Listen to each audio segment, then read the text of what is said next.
The life of Tulsi దేవి ప్రాథమికంగా భారతదేశంలో 1920లో ప్రచురించబడిన రాజేంద్రనాథ్ సేన్ రచించిన బ్రహ్మవైవర్త పురాణం యొక్క సంస్కృత గ్రంథం యొక్క ఆంగ్ల అనువాదం ఆధారంగా రూపొందించబడింది. ఈ పాఠం అప్పుడప్పుడు శివపురాణం నుండి వివరణలు మరియు వివరణలతో అనుబంధించబడింది. దీనిని పండితుల బోర్డు అనువదించి భారతదేశంలో స్వామి విజ్ఞానానంద ప్రచురించింది మరియు భారతదేశంలో మున్సిరాం మనోహర్ లాల్ ప్రచురించింది. మొదటి అధ్యాయము తులసి దేవి స్వరూపం. నారదముని నారాయణుడిని ఇలా అడిగాడు, ఓ భగవాన్, పవిత్రమైన తులసీ దేవి నీకు ఎలా భార్య అయింది? ఆమె ఎక్కడ జన్మించింది? ఆమె పూర్వజన్మలో ఎవరు? ఆమె ఏ కుటుంబం నుండి వచ్చింది? మరియు ఆమె ఎలాంటి తపస్సు చేసింది? మీరు ఆమె భర్తగా? మీరు భౌతిక శక్తికి మించినవారు, మార్పులకు లోబడి ఉండరు, విశ్వాత్మ, సర్వోన్నత దేవుడు, సర్వజ్ఞుడు, అన్నింటికీ కారణం, సర్వవ్యాప్తి, కంటైనర్ మరియు సంరక్షకుడు తులసీదేవి మీ దేవత, అన్ని సందేహాలను తీర్చేవాడా? నా మనస్సు ఈ ప్రశ్నలను అడగాలని నన్ను ఒత్తిడి చేస్తుంది. నారాయణుడు ఈ క్రింది వృత్తాంతాన్ని తెలిపాడు. మను దక్ష సావర్ణి అనేది విష్ణువు యొక్క పాక్షిక విస్తరణ. అతను చాలా సద్గుణవంతుడు, భగవంతుని పట్ల అంకితభావంతో ఉన్నాడు మరియు అతని మంచి పనులకు చాలా ప్రసిద్ధి చెందాడు. దక్ష సావర్ణి కుమారుడు ధర్మ సావర్ణి కూడా చాలా సద్గుణవంతుడు. ధర్మ సావర్ణి యొక్క పవిత్ర కుమారుడిని విష్ణు సావర్ణి అని పిలుస్తారు మరియు గొప్ప వైష్ణవుడు అయిన అతని కొడుకు రాజ సావర్ణి అని పిలువబడ్డాడు. అయితే రాజా సావర్ణి కుమారుడు వృషధ్వజుడు పరమశివునికి అమితమైన భక్తిని కలిగి ఉన్నాడు. శివుడు 3 ఖగోళ యుగాలు వృషధ్వజుని ఇంట్లో నివసించాడు మరియు అతనిని తన స్వంత కొడుకుల కంటే ఎక్కువగా ప్రేమించాడు. వృషధ్వజుడు నారాయణుడిని, లక్ష్మీదేవిని లేదా దేవతలలో ఎవరినీ గౌరవించలేదు. అతను భాద్రమాసంలో ఆగస్టు, సెప్టెంబరు లక్ష్మీ ఆరాధనను మరియు మాఘమాసంలో జనవరి, ఫిబ్రవరి సరస్వతి ఆరాధనను రద్దు చేశాడు. అతను విష్ణువు, నారాయణ పట్ల గౌరవం కోసం చేసే యాగం మరియు పూజలలో పాల్గొనలేదు మరియు వారిని తీవ్రంగా విమర్శించాడు. దేవతలు శివునికి భయపడి అతనిని శపించలేదు. అయినప్పటికీ సూర్యుడు అతని కోపాన్ని ఇకపై అంచుకోలేక అతనిని శపించాడు. ఓ రాజు, మీరు పూర్తిగా శివునికి మరియు కేవలం శివునికి మాత్రమే అంకితమైనట్లే మరియు మీరు ఇతర దేవతలను గుర్తించనట్లే, మీరు ఇప్పుడు మీ సంపద మరియు శ్రేయస్సును కోల్పోతారని నేను ప్రకటిస్తున్నాను. ఈ శాపం విని శివుడు కోపగించుకున్నాడు. తన త్రిశూలాన్ని పట్టుకుని సూర్య భగవానుడి వెంట పరుగెత్తాడు. భయపడి సూర్యభగవానుడు తన తండ్రి కశ్యప మునితో కలిసి బ్రహ్మదేవుని ఆశ్రయం పొందేందుకు అత్యున్నత భౌతిక గ్రహమైన బ్రహ్మలోకానికి వెళ్లాడు. కాని అక్కడ శివుడు అతనిని వెంబడించాడు. బ్రహ్మదేవుడు కూడా శివునికి భయపడి సూర్యుడు మరియు కశ్యప మునిని ఆధ్యాత్మిక లేదా శాశ్వతమైన ప్రపంచమైన వైకుంఠ ప్రాంతానికి తీసుకెళ్లాడు. అక్కడ ఆందోళనతో గొంతులు ఎండిపోయి సర్వదేవత అయిన నారాయణుడిని ఆశ్రయించారు. వారు ఆయనకు ప్రణామాలు అర్పించారు మరియు పదే పదే స్తుతించారు మరియు చివరకు వారు ఎందుకు భయపడుతున్నారో వివరించారు. భగవంతుడు నారాయణుడు వారిపై దయను ప్రసాదించి నిర్భయంగా ఉండే శక్తిని ప్రసాదించాడు. అతను ఇలా అన్నాడు, ఓ భయంకరమైనవారా, ఓదార్చండి. నేను ఇక్కడ ఉండగా మీరు ఎవరికైనా ఎలా భయపడగలరు? ఎవరైనా ఆపదలో ఉన్నప్పుడు నన్ను స్మరించినట్లయితే, అతను ఎక్కడ ఉన్నా నా చేతిలో నా సుదర్శన్ డిస్క్తో నేను అతని వద్దకు త్వరపడతాను. దేవతలను రక్షించుము, నేను శివుడను, నేను సూర్యుడను, నేను అనేక రూపాలను కలిగి ఉంటాను, కాబట్టి మీరు భయపడాల్సిన పనిలేదు. ఈ రోజు నుండి మీరు శివునికి భయపడాల్సిన పనిలేదు. అతను భక్తులకు ఆశ్రయం, సులభంగా ప్రసన్నుడు, తన భక్తులకు సేవకుడు మరియు ప్రభువు మరియు గొప్ప మనస్సు కలవాడు. శివుడు మరియు సుదర్శన చక్రం చాలా ప్రియమైనవి. నా ప్రాణం కంటే శివుడు 10 లక్షల మందిని సులభంగా సృష్టించగలడు. అతను నన్ను ధ్యానించడం అసాధ్యం. అతను పగలు మరియు రాత్రి తన 5 ముఖాల నుండి శోషించబడ్డాడు మరియు అతను ఎల్లప్పుడూ నా మహిమలను పగటిపూట పాడతాడు. నేను కూడా అతని క్షేమాన్ని ఏ స్థాయిలో ఆరాధిస్తాను. శివుని స్వరూపమే సర్వమంగళము. నారాయణుడు మాట్లాడుతుండగా శివుడు వచ్చాడు. అతని కళ్ళు ఎర్రగా మరియు అతను తన త్రిశూలం పట్టుకుని తన ఎద్దు క్యారియర్పై కూర్చున్నాడు. అతను త్వరగా దిగి ప్రశాంతమైన పరమాత్మ అయిన లక్ష్మీదేవికి భక్తితో నమస్కరించాడు. నారాయణుడు విష్ణువు తన రత్నాల సింహాసనంపై కూర్చున్నాడు. అతను కిరీటం, చెవిపోగులు మరియు దండతో అలంకరించబడ్డాడు మరియు అతని డిస్కును పట్టుకున్నాడు. అతని రూపం చాలా అందంగా ఉంది మరియు అతని ఛాయ తాజా నీలం వర్షపు మేఘంలా ఉంది. అతని పరిచారకులలో ప్రతి ఒక్కరికి 4 చేతులు ఉన్నాయి మరియు 4 చేతులతో ఆయనను అభిమానించేవారు. అతని శరీరానికి గంధం పూసి పసుపు వస్త్రం ధరించి ఉన్నాడు. తన భక్తుల పట్ల దయ చూపే విష్ణువు తన భార్య లక్ష్మి తనకు సమర్పించిన తమలపాకులను నమిలాడు. చిరునవ్వు నవ్వుతూ విద్యాధరుల నృత్యం గానం చూస్తూ వింటూ ఉన్నాడు. శివుడు నారాయణుడికి నమస్కరించిన తరువాత అతను బ్రహ్మకు నమస్కరించాడు. సూర్యుడు మరియు కశ్యపముని శివునికి గౌరవంగా నమస్కరించారు. అప్పుడు పరమశివుడు అందరికి ప్రభువైన విష్ణువును పూజించి సింహాసనంపై కూర్చున్నాడు. నారాయణుని పరిచారకులు శివుని ప్రయాణపు అలసట నుండి ఉపశమనం పొందేందుకు తెల్లటి కొరడాలతో శివుని అభిమానించడం ప్రారంభించారు. శివుడు విష్ణువు యొక్క సద్గుణాలతో సంబంధం కలిగి ఉన్నందున అప్పుడు ఉల్లాసమైన స్వభావాన్ని పొంది తన 5 నోటితో శాశ్వతమైన జీవిని ఆరాధించాడు. నారాయణుడు చాలా సంతోషించాడు. మధురమైన మాటలతో, ఓ శివ, మీరు అన్ని మంచి మరియు సంక్షేమానికి ప్రతీక, కాబట్టి మీ క్షేమం గురించి అడగడం మూర్ఖత్వం. నేను మిమ్మల్ని సమాజ నియమాలను గౌరవిస్తూ మాత్రమే అడుగుతాను. వేదాలలో నిర్దేశించబడిన పద్ధతి, భక్తి ఫలాలను ఇచ్చే వ్యక్తిని అతని తపస్సు లేదా భౌతిక శ్రేయస్సు గురించి అడగకూడదు. అతను అన్ని ప్రమాదాల నుండి విముక్తి పొందాడా అని అడగడం పనికిరానిది. కానీ మీరు దేనిపైనా కోపం తెచ్చుకున్నారా? ఓ విష్ణువు అని ప్రారంభించాడు శివుడు. వృషధ్వజ రాజు నా గొప్ప భక్తుడు. సూర్య భగవానుడు అతనిని శపించాడు మరియు అది నాకు కోపం తెప్పించింది. నా కుమారుడైన రాజుపై అభిమానంతో నేను సూర్యుడిని చంపాలనుకుంటున్నాను. కానీ సూర్యుడు బ్రహ్మదేవుని ఆశ్రయం పొందాడు. ఇప్పుడు వారిద్దరూ మీ గురించి మాట్లాడటం ద్వారా లేదా మిమ్మల్ని స్మరించుకోవడం ద్వారా మీ రక్షణను కోరిన వారు పూర్తిగా సురక్షితంగా ఉంటారు మరియు మీ వద్దకు వచ్చిన వారి గురించి ఏమి మాట్లాడాలి మరియు సూర్యుని శాపముచేత శ్రేయస్సును కోల్పోయిన నా మూర్ఖుడైన భక్తుడు నిన్ను స్మరించినచో అతని ఆపదలు నశించును. విష్ణువు ఇలా జవాబిచ్చాడు, ఓ శివ, ఇక్కడ వైకుంఠంలో ఒక అరగంట గడిచింది. ఆ సమయంలో 21 ఖగోళ యుగాలు గడిచిపోయాయి. అందువల్ల ఎదురులేని మరియు భయంకరమైన కాల విప్లవం ద్వారా వృషధ్వజరాజు మరణించాడు. అతని కుమారుడు హంసధ్వజుడు కూడా కాలక్రమేణా మరణించాడు. వీరిద్దరూ గొప్ప వైష్ణవులైనారు. అయితే వారు తమ రాజ్యాలను కోల్పోయారు, కాని వారు ఇప్పుడు లక్ష్మీదేవిని ఆరాధించడంలో నిమగ్నమై ఉన్నారు. ఆమె లక్ష్మీదేవి అనుగ్రహంతో భూమికి దిగివచ్చి పాక్షికంగా విస్తరించింది. ధర్మధ్వజుడు మరియు కుశధ్వజుడు సంపన్నులు అవుతారు. ఓ శివ, భగవాన్ విష్ణువు తన భార్యతో కలిసి లోపలి అపార్ట్మెంట్కి వెళ్లాడు. దేవతలు తమ సొంత నివాసాలకు ఉల్లాసంగా వెళ్లారు. శివుడు తన కాఠిన్యాన్ని కొనసాగించాడు. ధర్మధ్వజుడు, కుశధ్వజుడు కఠోర తపస్సు చేసి లక్ష్మీదేవిని పూజించారు. ఆ తర్వాత వారు కోరుకున్న ఆశీర్వాదాలను విడివిడిగా పొందారు. లక్ష్మీదేవి అనుగ్రహంతో వారు మళ్లీ భూలోకానికి పాలకులు అయ్యారు. వారు గొప్ప ఆధ్యాత్మిక యోగ్యతలను పొందారు, వివాహం చేసుకున్నారు మరియు పిల్లలను కన్నారు. ధర్మధ్వజ రాజు మాధవిని వివాహం చేసుకున్నాడు. కొంతకాలం తర్వాత ఆమె లక్ష్మీదేవి యొక్క పాక్షిక అవతారంతో గర్భవతి అయింది. అయితే ఆ పసిపాప మాధవి గర్భంలో 100 ఏళ్లపాటు ఉండిపోయింది. రోజురోజుకు మాధవి మెరుపు పెరిగింది. అప్పుడు ఒక శుభదినం మరియు క్షణంలో, పౌర్ణమి ఉన్నప్పుడు, కార్తీక మాసంలో శుక్రవారం నాడు ఆమె ప్రసవించింది. అదృష్ట దేవత లక్ష్మీ కృప శిశువు ద్వారా వ్యక్తమైంది. శిశువు పాదాలపై తామరపువ్వు గుర్తులు ఉన్నాయి. ఆమె ముఖం శరదృతువు చంద్రునిలా ఉంది. ఆమె కళ్ళు వికసించిన తామరలను పోలి ఉన్నాయి మరియు ఆమె పెదవులు పండిన బింబా పండులా కనిపించాయి.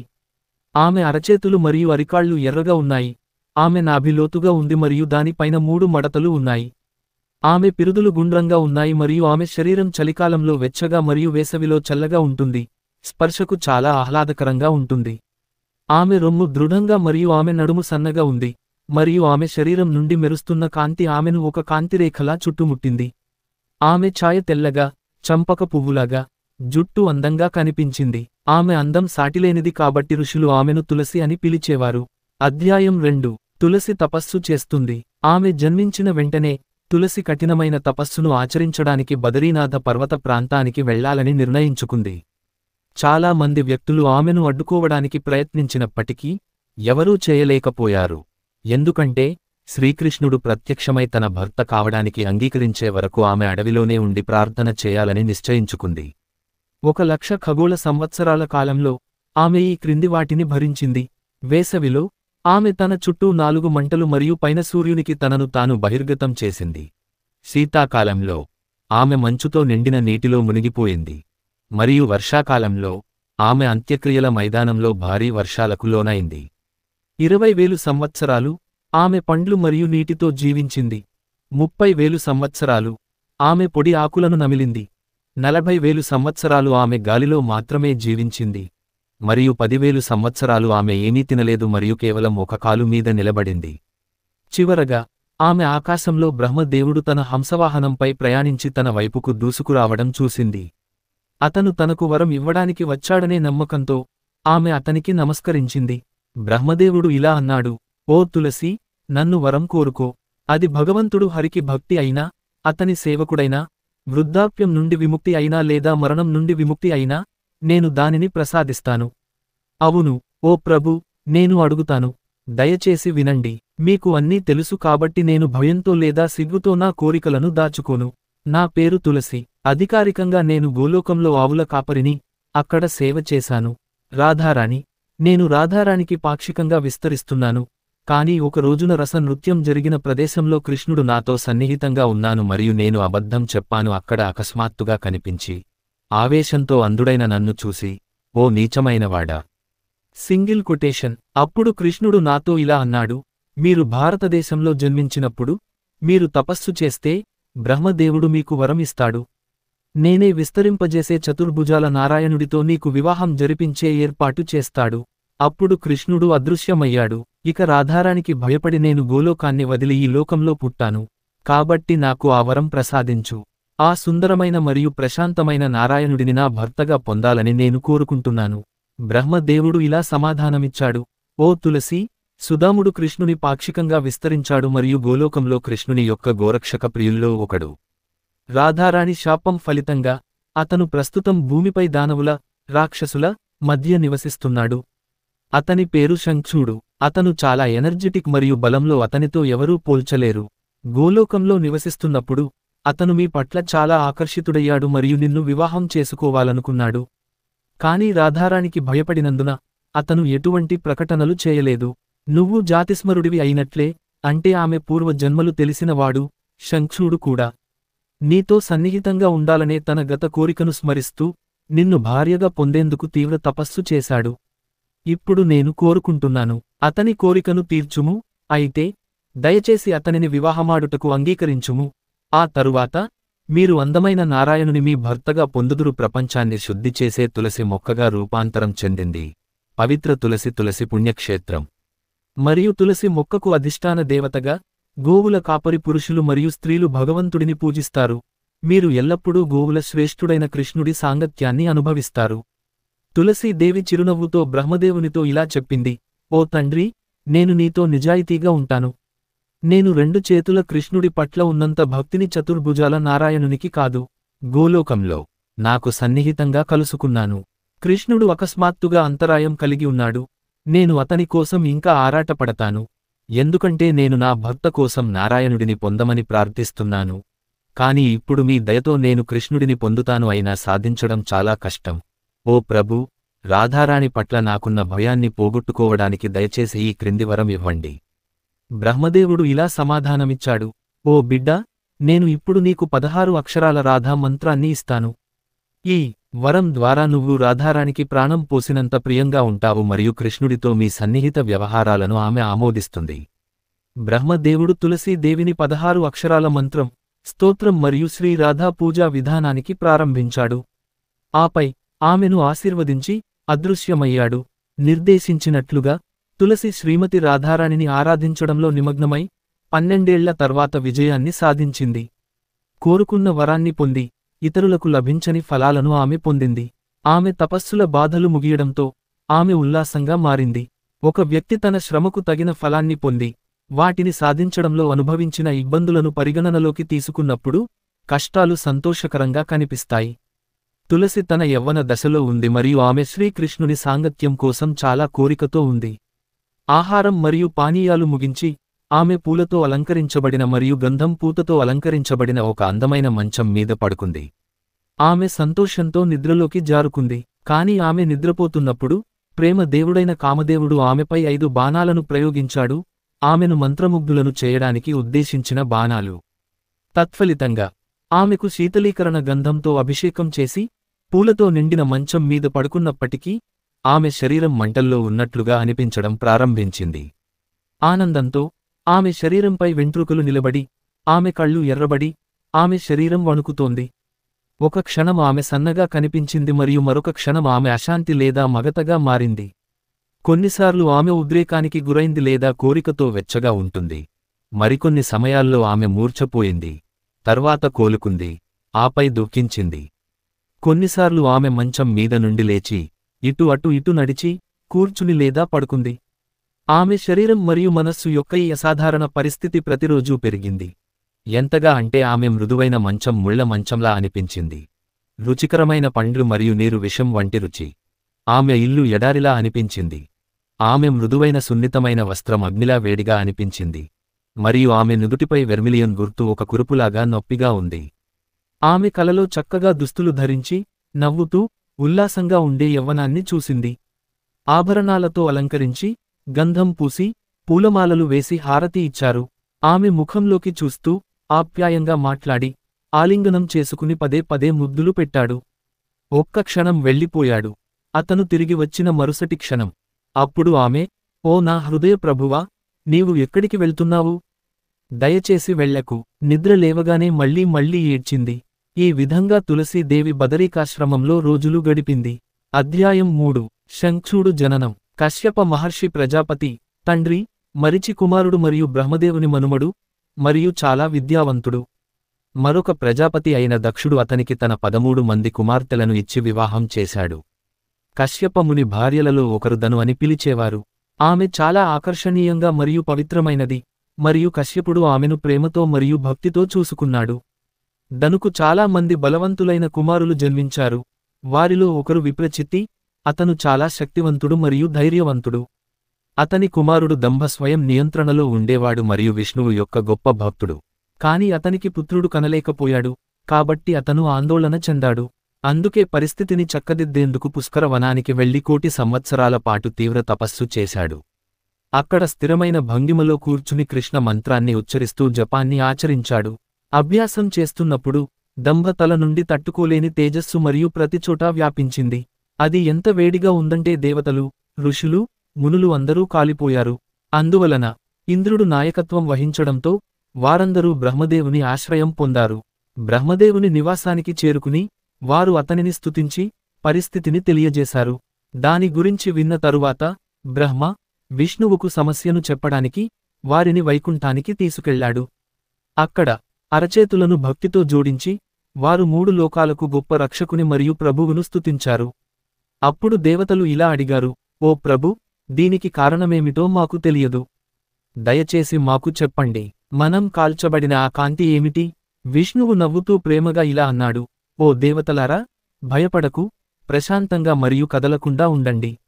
వరదలు సంభవించవు మరియు ఇది విశ్వవ్యాప్త వినాశన సమయం కాదు. నా భక్తులలో ఒకరైన అసుర దంభుడు సన్యాసం పొందేందుకు తపస్సు చేస్తున్నాడు.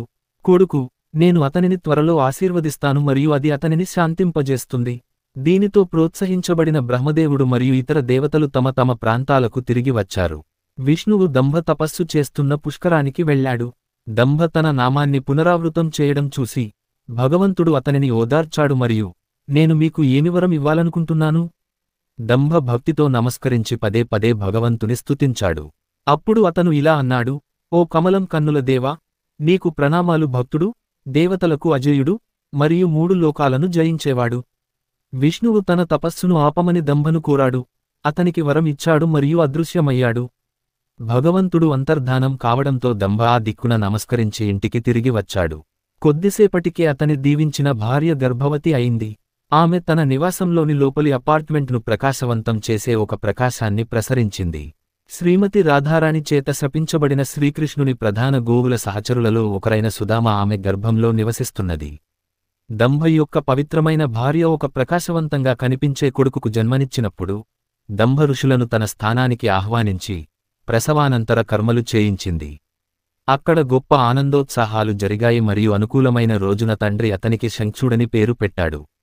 కొడుకు తన తండ్రి నివాసంలో చంద్రుడిలా ప్రకాశవంతమైన సగంలో పెరిగాడు. బాల్యంలోనే సంప్రదాయాలు, ఆచార వ్యవహారాలు, నిషేధాజ్ఞలు అన్నీ నేర్చుకుని శోభాయమానంగా మారిపోయాడు. చిన్ననాటి ఆటలో నిమగ్నమై అతను తన తల్లిదండ్రులను ఆనందపరిచాడు మరియు కుటుంబ సభ్యులందరికీ ఇష్టమైనవాడు. తరువాత బ్రహ్మదేవుని నుండి వరం పొందటానికి శంఖుడు చాలా కాలం పాటు పుష్కరంలో తపస్సు చేశాడు. అతను తన మనస్సును ఏకాగ్రపరచి తన ఇంద్రియాలను మరియు కార్య అవయవాలను అంచివేశాడు మరియు అతని గురువు జైగీసవ్య తనకు అందించిన మంత్రాన్ని జపించాడు. చివరగా బ్రహ్మదేవుడు అతనికి వరం ఇవ్వడానికి శంఖుడు వద్దకు వెళ్ళాడు. బ్రహ్మదేవుడు, నీకు ఏ వరం కావాలో చెప్పు అని అడిగాడు. బ్రహ్మదేవుని చూచి దానవరాజు వినయముతో ఆయనకు నమస్కరించి భక్తి శ్రద్ధలతో స్తుతించాడు. అప్పుడు అతను, దయచేసి నన్ను దేవతలకు అజేయంగా చేయి, మరియు తులసిని వివాహం చేసుకోవడానికి నాకు వీలు కల్పించండి అని చెప్పాడు. అలాగా ఉండండి అని బ్రహ్మ సమాధానం చెప్పాడు. అప్పుడు అతను శంఖుడుకు భగవంతుడు శ్రీకృష్ణుని దివ్యహారతిని ఇచ్చాడు. ఈ తాయెత్తును సర్వమంగళమాయ అని పిలుస్తారు. ప్రపంచంలోని అన్ని శుభకార్యాలలో అత్యంత పవిత్రమైనదిగా పరిగణించబడింది, ఎందుకంటే ఇది ప్రతిచోటా విజయాన్ని ఇస్తుంది. ఇప్పుడు మీరు బదరీకాశ్రమానికి వెళ్ళాలి. తులసీ దేవి తన ఇష్టానుసారం అక్కడ తపస్సు చేస్తోంది. ఆమెను అక్కడే పెళ్లి చేసుకోవాలి. ఆమె ధర్మధ్వజరాజు కుమార్తె. అప్పుడు బ్రహ్మదేవుడు అదృశ్యమయ్యాడు. ఇప్పుడు పుష్కరంలో తపస్సు చేసిన శంఖుడు ఆ అమూల్యమైన తాయెత్తును తన మెడలో కట్టుకున్నాడు. తర్వాత అతను బదరీకాశ్రమానికి బయలుదేరాడు. అతని ముఖం ఆనందంతో ప్రకాశిస్తుంది. అధ్యాయం 4. తులసీ దేవిరాజు శంఖుడును పరీక్షిస్తుంది. తులసి తన రత్నాలతో కూడిన విమానంలో శంఖుడుని సమీపించడం చూసి అతను యవ్వనంలో ఉన్నాడని గమనించింది.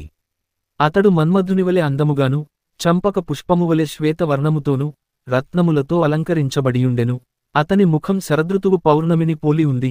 అతని కళ్ళు నిండుగా వికసించిన తామరపువ్వులా కనిపించాయి మరియు అతని చెవిపోగుల మెరుపుతో అతని చెంపలు మెరుస్తున్నాయి. ఒక పారిజాత పుష్పం అతని మెడలో, కస్తూరి మరియు కుంకుమతో అతని శరీరాన్ని అభిషేకించింది మరియు గంధం అతని వ్యక్తిని పరిమళింపజేసింది. అతను దగ్గరికి రాగానే తులసి తన ముఖాన్ని తన శాలువాలో దాచుకుని పక్కచూపులతో అతనిని చూసి నవ్వింది. ఈ మొదటి సమావేశాన్ని తలచుకుని ఆమె తల వంచుకుని అతని ముఖంలోని కమలాన్ని తన కళ్లతో ఆత్రంగా తాగింది. శంఖుడు కూడా తులసిని చూచాడు. ఆమె పువ్వులు మరియు చందనంతో నిండిన సుందరమైన మంచం మీద కూర్చుంది. ఆమె దంతాలు ముత్యాల్లాంటివి, ఆమె పెదవులు బింబ పండులా ఉన్నాయి. ఆమె ముక్కు సొగసైనది మరియు ఆమె రంగు బంగారు రంగులో ఉంది. ఆమె శరదృతువు చంద్రుని పోలి ఉంది. ఆమె వెంట్రుకలు విడదీయడానికి కొంచెం దిగువన చెప్పుల పేస్ట్ మరియు కస్తూరి గుర్తు ఉంది, మరియు వాటి క్రింద వెర్మిలియన్ గుర్తు. ఆమె తక్కువ ఇంకా లోతైన నాభిని కలిగి ఉంది మరియు దాని క్రింద 3 సుందరమైన పొత్తికడుపు మడతలు ఉన్నాయి. ఆమె అరచేతులు ఎర్రగా ఉన్నాయి. ఆమె వేలుగోళ్లు మెరుస్తూ ఉన్నాయి మరియు ఆమె పాదాలు ప్రకాశవంతంగా మరియు క్రిమ్సన్ రంగుతో ఉన్నాయి. ఆమె మెరుస్తున్న గోళ్లు శరదృతువు చంద్రుని కాంతిని అధిగమించి ఆమెకు ఎదురులేని అందాన్ని ఇచ్చాయి. తులసి మనోహరమైన జింగిలింగ్ ఆభరణాలతో అలంకరించబడింది మరియు ఆమె తల వెనుక జుట్టు యొక్క ముడి మల్లెపూల పుష్పగుచ్చముతో అలంకరించబడింది. షార్క్ ఆకారపు చెవిపోగులు ఆమె బుగ్గులను అలంకరించగా, వజ్రాల నెక్లెస్ ఆమె రొమ్మును అందంగా తీర్చిదిద్దింది. ఆమె చేతులు మరియు మణికట్టు మీద శంఖం యొక్క అందమైన కంకణాలు, అలాగే ఆమె వేళ్లపై విలువైన ఆభరణాలు ధరించింది. శంఖుడు కూర్చుని ఆమెతో ఇలా అన్నాడు, ఓ అందమైన అమ్మాయి, మీరు ఎవరి కుమార్తె? మరియు మీరు ఈ అడవికి ఎలా వచ్చారు? మీరు చాలా అదృష్టవంతులుగా మరియు ధన్యులుగా కనిపిస్తారు. నిజానికి మీరు స్వర్గపు ఆనందం యొక్క ప్రతిరూపం, స్త్రీలలో ఉత్తమమైనది. మీరు మనోహరత్వానికి ఒక నమూనా మరియు సాధువులను కూడా భ్రమింపజేయగలరు. తులసి సమాధానం ఇవ్వకపోవడంతో, ఓ దయగలవాడా, నువ్వు ఎందుకు మాట్లాడవు? నేను నీ సేవకుడను, కాబట్టి నీ వాక్కు మాధుర్యంతో నన్ను పలకరించండి అని అడిగాడు. తల దించుకుని నవ్వుతూ అందమైన కళ్లతో తులసి చెప్పింది, నేను ధర్మధ్వజ రాజు కుమార్తెను మరియు ఇక్కడ తపస్సు చేస్తున్నాను. అయితే మీరు ఎవరు? మరియు నాతో ఎందుకు మాట్లాడుతున్నావు? ఒక గొప్ప వ్యక్తి ఒక సద్గురువును చూస్తే ఒంటరిగా ఉన్న స్త్రీ, అతను ఆమెతో మాట్లాడడు కాబట్టి మీరు ఎక్కడికి వెళ్ళిపోండి. కాని శంఖుడు కదలలేదు. తులసి కొనసాగించింది, అధోకరణం చెందిన పురుషుడు మాత్రమే స్త్రీని కోరుకుంటాడని శాస్త్రాలు చెబుతున్నాయి. మొదట స్త్రీ పురుషునికి తీపిగా ఉంటుంది, కాని తరువాత ప్రాణాంతకం అని నిరూపిస్తుంది. ఆమె నోరు తేనె వర్షం కురిపించినా, ఆమె హృదయం విషపు పాత్రలా ఉంటుంది. ఆమె మధురమైన పదాలను ఉపయోగిస్తుంది కాని ఆమె హృదయం, ఆమె తన స్వార్థ ప్రయోజనాలను సాధించడానికి లొంగిపోతుంది. ఆమె ముఖం ఉల్లాసంగా ఉంది. వేదాలు మరియు పురాణాలు కూడా ఆమె పాత్రను అర్థం చేసుకోలేవు. ఆమెకు ఎప్పుడూ స్నేహితురాలు లేదా శత్రువులు లేరు. ఎందుకంటే ఒక స్త్రీ మంచి దుస్తులు ధరించిన వ్యక్తిని చూసినప్పుడు ఆమె అంతరంగికంగా మరియు నిరాడంబరంగా కనిపిస్తుంది. మగవారి మనసులు మరియు ఆత్రంగా సెక్స్లో నిమగ్నమై, బాహ్యంగా ఆమె తన కామాన్ని దాచిపెట్టి నిరాడంబరంగా కనిపించినప్పటికీ, ఆమె తన ప్రేమికుడిని రహస్యంగా కలుసుకున్నప్పుడు, ఆమె అతనితో సెక్స్ చేయనప్పుడు, ఆమె మనస్తాపం చెందుతుంది, కోపంతో మండుతుంది, మరియు ఆమె కోరికలు పూర్తిగా సంతృప్తి చెందినప్పుడు ఆమె ఉల్లాసంగా ఉంటుంది. సంతృప్తి చెందనప్పుడు నిరుత్సాహంగా ఉంటుంది. ఒక స్త్రీ మంచి ప్రేమికుడిని తీపి ఆహారాలు లేదా రిఫ్రెష్ డ్రింక్స్ కంటే ఎక్కువగా ఇష్టపడుతుంది. ఆమె తన సొంత కొడుకు కంటే ఎక్కువగా ఇష్టపడుతుంది. అతను తన ప్రాణం కంటే ఆమెకు ప్రియమైనవాడు. కాని ప్రేమికుడు నపుంసకుడు లేదా వృద్ధుడైతే ఆమె అతన్ని శత్రువుగా పరిగణిస్తుంది. అప్పుడు ఆమె ఒక పాముని తినేస్తుంది మరియు ఒక స్త్రీ కపటత్వం, మొండితనం మరియు ఇతర దేవతలు కూడా ఆమెకు ఆటంకం కలిగిస్తుంది. కాఠిన్యం మార్గంలో విముక్తికి అడ్డంకి. భగవంతుడు హరిపై విశ్వాసం పెంపొందించడానికి ఆటంకం. అన్ని మాయలకు ఆశ్రయం మరియు ప్రపంచానికి మనుషులను బంధించే జీవన గొలుసు. ఆమె ఒక మాంత్రికుడిలా ఉంది మరియు ఆమె కనిపిస్తుంది చాలా అందంగా ఉంటుంది. కాని ఆమె మలం, మూత్రం, వాయువు మరియు రక్తంతో కూడిన బకెట్గా ఉంది. దేవుడు ఆమెను సృష్టించినప్పుడు ఆమె భ్రాంతి కలిగించే ఆత్మగా మరియు విముక్తిని కోరుకునే వారికి విషంగా మారాలని అతను ఏర్పాటు చేశాడు. ఒక స్త్రీని కోరుకోవాలి మరియు అన్ని విధాలుగా ఆమెను తప్పించాలి. శంఖుడు చిరునవ్వు నవ్వి, ఓ దేవి, నువ్వు చెప్పింది పూర్తిగా అబద్ధం కాదు. పాక్షికంగా నిజం మరియు కొంత భాగం అబద్ధం. సృష్టికర్త నుండి పవిత్రమైన మరియు అపవిత్రమైన స్త్రీలు వచ్చారు. ఒకరు ప్రశంసించదగినవారు, మరొకరు కాదు.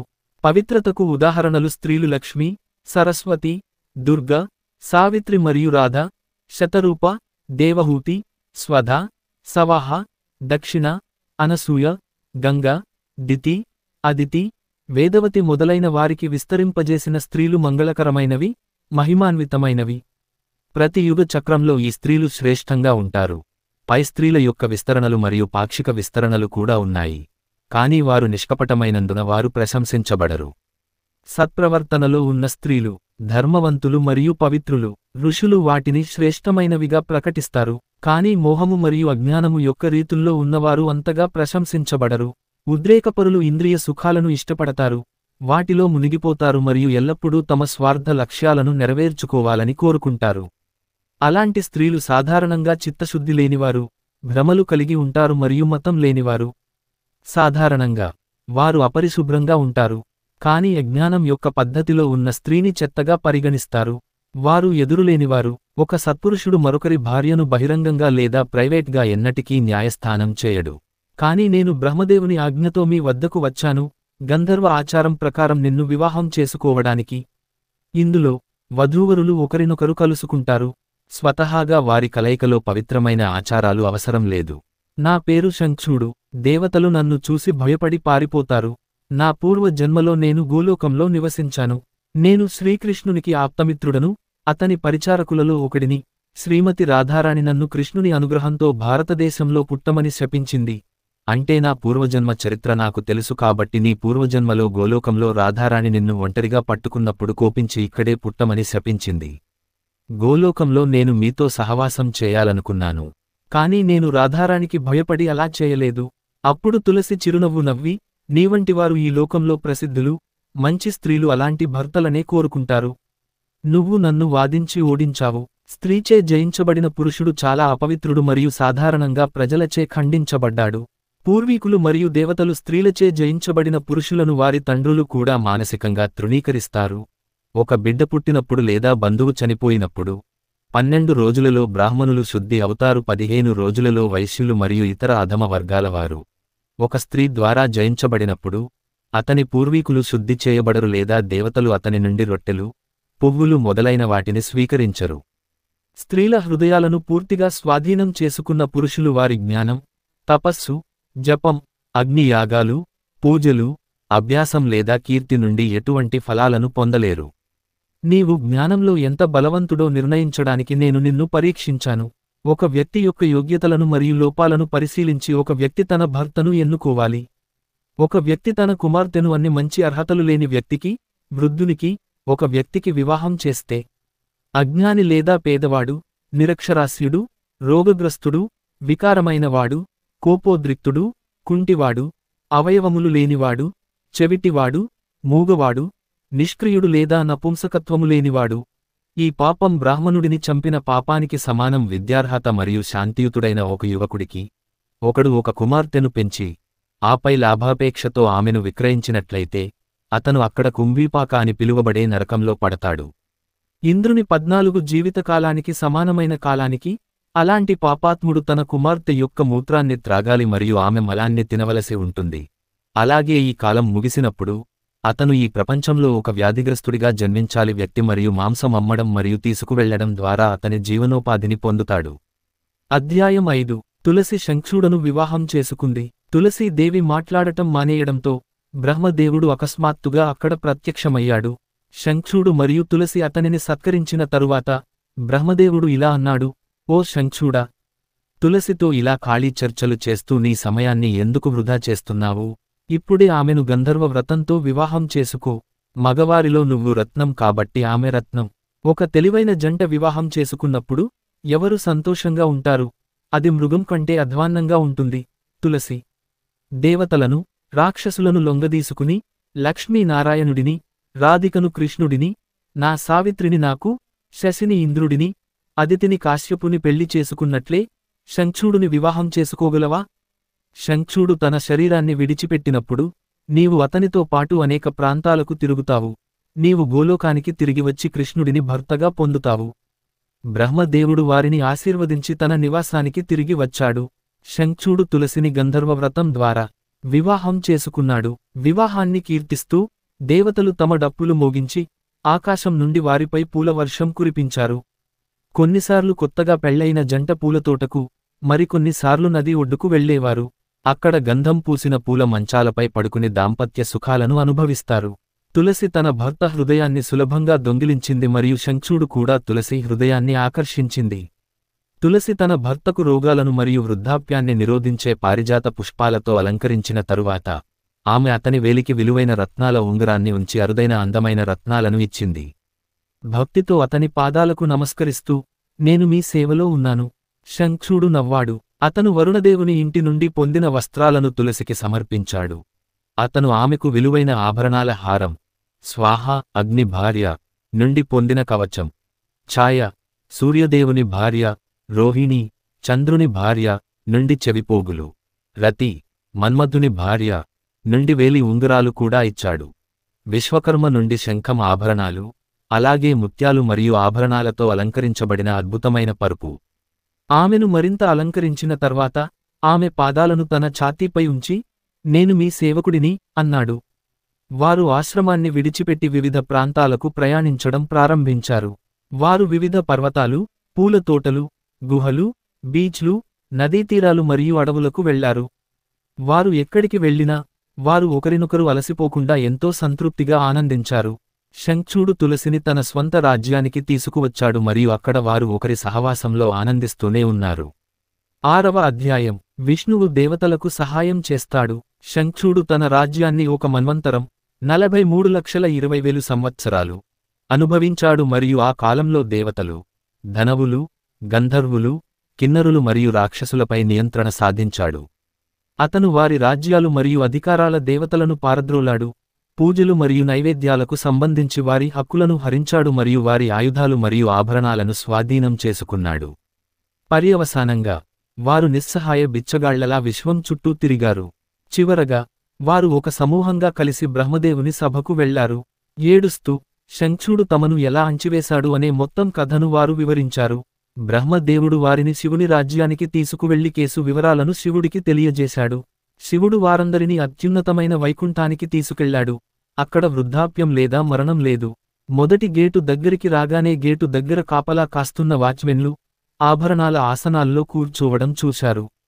వాచ్మెన్ అందమైన ముదురు నీలిరంగు శరీరాలు మరియు ప్రకాశవంతంగా కనిపించాడు. వారి ముఖాల మీద చిరునవ్వులు ఉన్నాయి. కళ్ళు వంటి కమలం మరియు 4 చేతులు, ఒక్కొక్క చేతితో శంఖం, గద, డిస్క్ మరియు కమలం ఉన్నాయి. వారు పసుపు వస్త్రాలు ధరించారు, రత్నాభరణాలతో అలంకరించబడ్డారు మరియు వనపుష్పాలతో అలంకరించబడ్డారు. బ్రహ్మదేవుడు వారిని అడ్మిట్ చేయమని అడిగాడు మరియు వారు తమ ఆమోదం తెలిపారు. అప్పుడు 16 ద్వారాలు దాటిన తరువాత సమూహం చివరకు నారాయణుని ముందు చేరుకుంది. సభా ప్రాంగణమంతా సాధువులు మరియు నారాయణుని పోలిన కౌస్తుభ రత్నాలు ధరించిన 4 చేతులతో నిండిపోయింది. సభా ప్రాంగణం కాంతి కిరణాలతో చాలా శోభాయమానంగా ఉంది. చంద్రుడు ఇప్పుడే ఉదయించినట్లు కనిపించింది. నారాయణుని దయతో వివిధ ప్రాంతాలలో వజ్రాలు, రత్నాలు మరియు ఆభరణాల హారాలు ఉన్నాయి. కొన్ని ప్రదేశాలలో ముత్యాల వరుసలు వాటి వైభవాన్ని మరియు తేజస్సును చిందించాయి. మరికొన్ని ప్రదేశాలలో వృత్తాకారంలో అద్దాలు ఉన్నాయి. కొన్ని ప్రాంతాలలో పద్మరాగాలు అని పిలువబడే ఆభరణాలు కళాత్మకంగా అమర్చబడి కమలాలు తమ శోభాయమాన సౌందర్యాన్ని ప్రతిచోటా వ్యాపింపజేస్తాయి. స్యమంతక ఆభరణాలతో చేసిన మెట్ల వరుసలు ఉన్నాయి. హాలు అంతా ఇంద్రనీలం ఆభరణాలతో నిర్మించిన అద్భుతమైన స్తంభాలు. స్తంభం నుండి స్తంభం వరకు చెప్పుల ఆకులు ఉన్నాయి. బంగారు పాత్రల నిండా నీళ్లు కూడా ఉన్నాయి. చుట్టూ పారిజాత పూలదండలు, సువాసనలు వెదజల్లే గంధపు చెట్లు, కుంకుమ, కస్తూరి. వాతావరణమంతా మధురమైన పరిమళాలతో పరిమళించింది.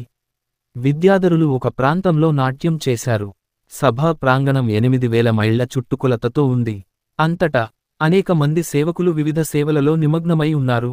బ్రహ్మ, శివుడు మరియు ఇతర దేవతలు ఒక విలువైన రత్నాల సింహాసనంపై మధ్యలో కూర్చున్న హరి నారాయణ ను చూశారు. అతను అనేక నక్షత్రాలతో చుట్టుముట్టబడిన చంద్రునిలా కనిపించాడు. అతను తన తలపై కిరీటం, చెవిపోగులు, మెడలో అడవి పువ్వుల దండ మరియు అతని శరీరంపై చెప్పుల పేస్ట్ ధరించాడు. చేతిలో కమలం పట్టుకుని నర్తకిలను చూస్తూ సంగీతం వింటూ నవ్వుతూ ఉన్నాడు. అతను చాలా ప్రశాంతంగా కనిపించాడు. లక్ష్మి అతని పాదాలను మెల్లగా పట్టుకుంది మరియు ఆమె ఇచ్చిన సువాసనగల తమలపాకును నమిలాడు. గంగ అతనిని తెల్లటి చామరతో భక్తితో అలరించింది. మరికొందరు భక్తితో తల దించుకుని ఆయనకు కీర్తనలు పాడుతూ ఉన్నారు. బ్రహ్మదేవుడు మరియు ఇతర దేవతలు విష్ణువుకు నమస్కరించారు. వారు చేస్తున్నప్పుడు వారి వెంట్రుకలు నిక్కబొడుచుకుంటాయి. వారి కళ్ల నుండి కన్నీళ్లు ప్రవహించాయి మరియు వారి గొంతులు భావోద్వేగంతో ఉక్కిరిబిక్కిరి అయ్యాయి.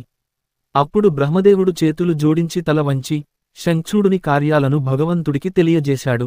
హరి చిరునవ్వు నవ్వి, ఓ కమలమా, శంఖుడుని గురించి నాకు అంతా తెలుసు. అతని పూర్వజన్మలో అతడు నా గొప్ప భక్తుడు, గోలోకంలో ఎంతో శక్తివంతుడైన ఆవుల కాపరి. అతని గురించి నేను మీకు చెప్తాను. అతని పేరు సుదాముడు మరియు అతను ఇప్పుడు దానవుడు ఎందుకంటే గోలోకంలో రాధ అతనిపై భయంకరమైన శాపం పలికింది. ఒకరోజు నేను రాధతో కలిసి రసనాట్య ప్రాంతానికి వెళ్లాను. నేను విరజాతో సరసాలాడినట్లు రాధ వెంటనే తన పనిమనిషి నుండి విన్నది. కోపంతో కళ్ళు మూసుకుని ఇది నిజమో కాదో చూడటానికి ఆమె తన పరిచారకులతో కలిసి అక్కడికి వెళ్ళింది. అది చూసిన రాధ వెంటనే విరజాని నదిగా మార్చింది. నేనే అదృశ్యమయ్యాను కాబట్టి రాధ తన పరిచారకులతో కోపంగా ఇంటికి పరుగెత్తింది. తరువాత నేను సుదామతో ఉన్నప్పుడు మరియు ఆమె నన్ను చూసినప్పుడు రాధ నన్ను చాలా మందలించింది. అయినప్పటికీ నేను మౌనంగా ఉండిపోయాను. కాని సుదాము దీనిని తట్టుకోలేక నా సమక్షంలోనే రాధను మందలించాడు. ఇది ఆమె పరువుకు చాలా తట్టుకోలేనిది. కోపంతో కళ్ళు ఎర్రబడ్డాయి మరియు అతనిని తరిమికొట్టమని ఆమె వేలాది మంది పరిచారకులను ఆదేశించింది. ఆపై రాధ యొక్క పరిచారకులు అతనిని తరిమికొట్టడానికి ప్రయత్నించినప్పుడు అతను ప్రతిఘటించాడు మరియు ఆమె అతనిని శపించాడు. నువ్వు దానవి, రాక్షస స్త్రీ, కడుపున పుట్టావా. సుదాము నాకు నమస్కరించి ఏడుస్తూ బయలుదేరడం ప్రారంభించాడు. కాని చాలా దయగల రాధ కరిగిపోయింది. ఏడుస్తూ అతన్ని వెళ్లకుండా ఆపడానికి పదే పదే ప్రయత్నించింది. ఆగు, ఆమె పిలిచింది. ఆగు, మీరు ఎక్కడికి వెళుతున్నారు? మీరు వెళ్లవలసిన అవసరం లేదు. దయచేసి వెనక్కి రండి. ఇది భూమిపై దాదాపు ఒక మన్వంతరానికి 43,20,000 సంవత్సరాలు సమానం. నేను సుదామను పిలిచాను. ఓ సుదామా, శాపం తీరిన తర్వాత దయచేసి ఇక్కడికి రండి. ఓ దేవతలారా, ఆ నిపుణుడైన ఆధ్యాత్మికవేత్త మరియు భక్తుడైన శంఖుడు గోలోకానికి తిరిగి వస్తాడు. కావున దేవతలారా, నా త్రిశూలమును తీసుకుని త్వరగా భారతదేశమునకు వెళ్ళుము. శివుడు త్రిశూలంతో దానవుడిని సంహరిస్తాడు. రాక్షసుడు తన మెడలో నా మంగళకరమైన తాయెత్తును ధరించాడు. దీనిని ప్రపంచ విజేత అని పిలుస్తారు. అతను దానిని ధరించి ఉన్నంతకాలం అతన్ని ఎవరూ చంపలేరు. కాబట్టి నేను బ్రాహ్మణుడి వేషంలో అతని వద్దకు వెళ్లి అతని నుండి తాయెత్తును వేడుకుంటాను. కాని అతని భార్య పవిత్రతకు భంగం వాటిల్లితే తప్ప అతను చనిపోలేడనే వరం మీరు అతనికి ప్రసాదించారు. ఇది కూడా నేను చూసుకుంటాను. అప్పుడు అతను ఖచ్చితంగా చనిపోతాడు. తరువాత అతని భార్య తన శరీరాన్ని విడిచిపెట్టినప్పుడు ఆమె నాకు అత్యంత ప్రియమైన భార్య అవుతుంది. నారాయణుడు తన త్రిశూలాన్ని శివునికి ఇచ్చాడు. అధ్యాయం 7. శంఖుడకు ఒక రాయబారిని పంపారు. బ్రహ్మదేవుడు మరియు ఇతర దేవతలు వారి వారి నివాసాలకు తిరిగి వచ్చారు.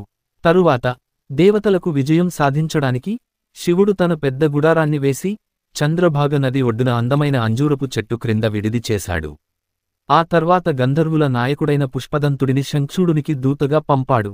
పుష్పదంతుడు శంఖుడ రాజధానికి వచ్చినప్పుడు అది ఇంద్రుని రాజ్యం కంటే అందంగానూ కుబేరుని కంటే ఐశ్వర్యవంతంగానూ ఉందని గమనించాడు. నగరం 40 మైళ్ల వెడల్పు మరియు 80 మైళ్ల పొడవు ఉంది. ఇది ముత్యాలు మరియు ఆభరణాల స్ఫటికాలతో నిర్మించబడింది మరియు అన్ని వైపులా రహదారి మార్గాలు ఉన్నాయి. ప్రవేశించలేని 7 కందకాలు, ఒకదాని తర్వాత ఒకటి, నగరాన్ని చుట్టుముట్టాయి. వందలాది దుకాణాలు వ్యాపార వస్తువులు మరియు విక్రయించదగిన వస్తువులతో నిండి ఉన్నాయి. వ్యాపారులు మరియు వ్యాపారుల రాజభవన భవనాలు అంతటా ఉన్నాయి. స్కార్లెట్ రత్నాలతో నిర్మితమైన వేల మరియు వేల అందమైన భవనాలు, వివిధ ఆభరణాలు పొదిగిన మరియు సొగసైన వస్తువులతో అలంకరించబడి ఈ ప్రదేశానికి అనంతమైన శోభను ఇచ్చాయి. శంఖుడుని రాజభవనం చంద్రుడిలా గోళాకారంగా ఉండడం గంధర్వ అధిపతి చూశాడు. మండుతున్న జ్వాలలతో 4 వరుస కందకాలు దానిని చుట్టుముట్టాయి. రాజభవనం పైన ఆకాశాన్ని తాకే ఆభరణాలతో చేసిన ప్రాకారాలు ఉన్నాయి. రాజభవనం శత్రువులకు అందుబాటులో లేదు కానీ స్నేహితులకు ఎటువంటి ఆటంకం కలిగించలేదు. తామరపూలు, రత్నాల అద్దాలు, చిత్రలేఖనాలు మరియు విగ్రహాలతో అలంకరించబడిన 12 ద్వారాలకు 12 మంది ద్వారపాలకులు కాపలాగా ఉన్నారు.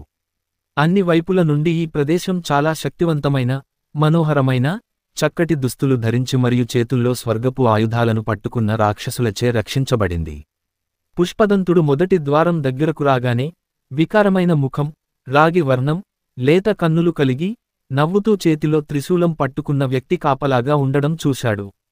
పుష్పదంత తన మిషన్ యొక్క ఉద్దేశ్యాన్ని అతనికి వివరించాడు. అతను యుద్ధ రాయబారి అని, మరియు గార్డు అతన్ని లోపలికి వెళ్లడానికి అనుమతించాడు. ఇతర ద్వారపాలకులు కూడా అలాగే చేశారు. చివరి ద్వారం వద్ద అతను గార్డుతో, "ఓ గార్డు, యుద్ధం జరగబోతోందని మీ రాజుకు త్వరగా తెలియజేయండి" అని చెప్పాడు.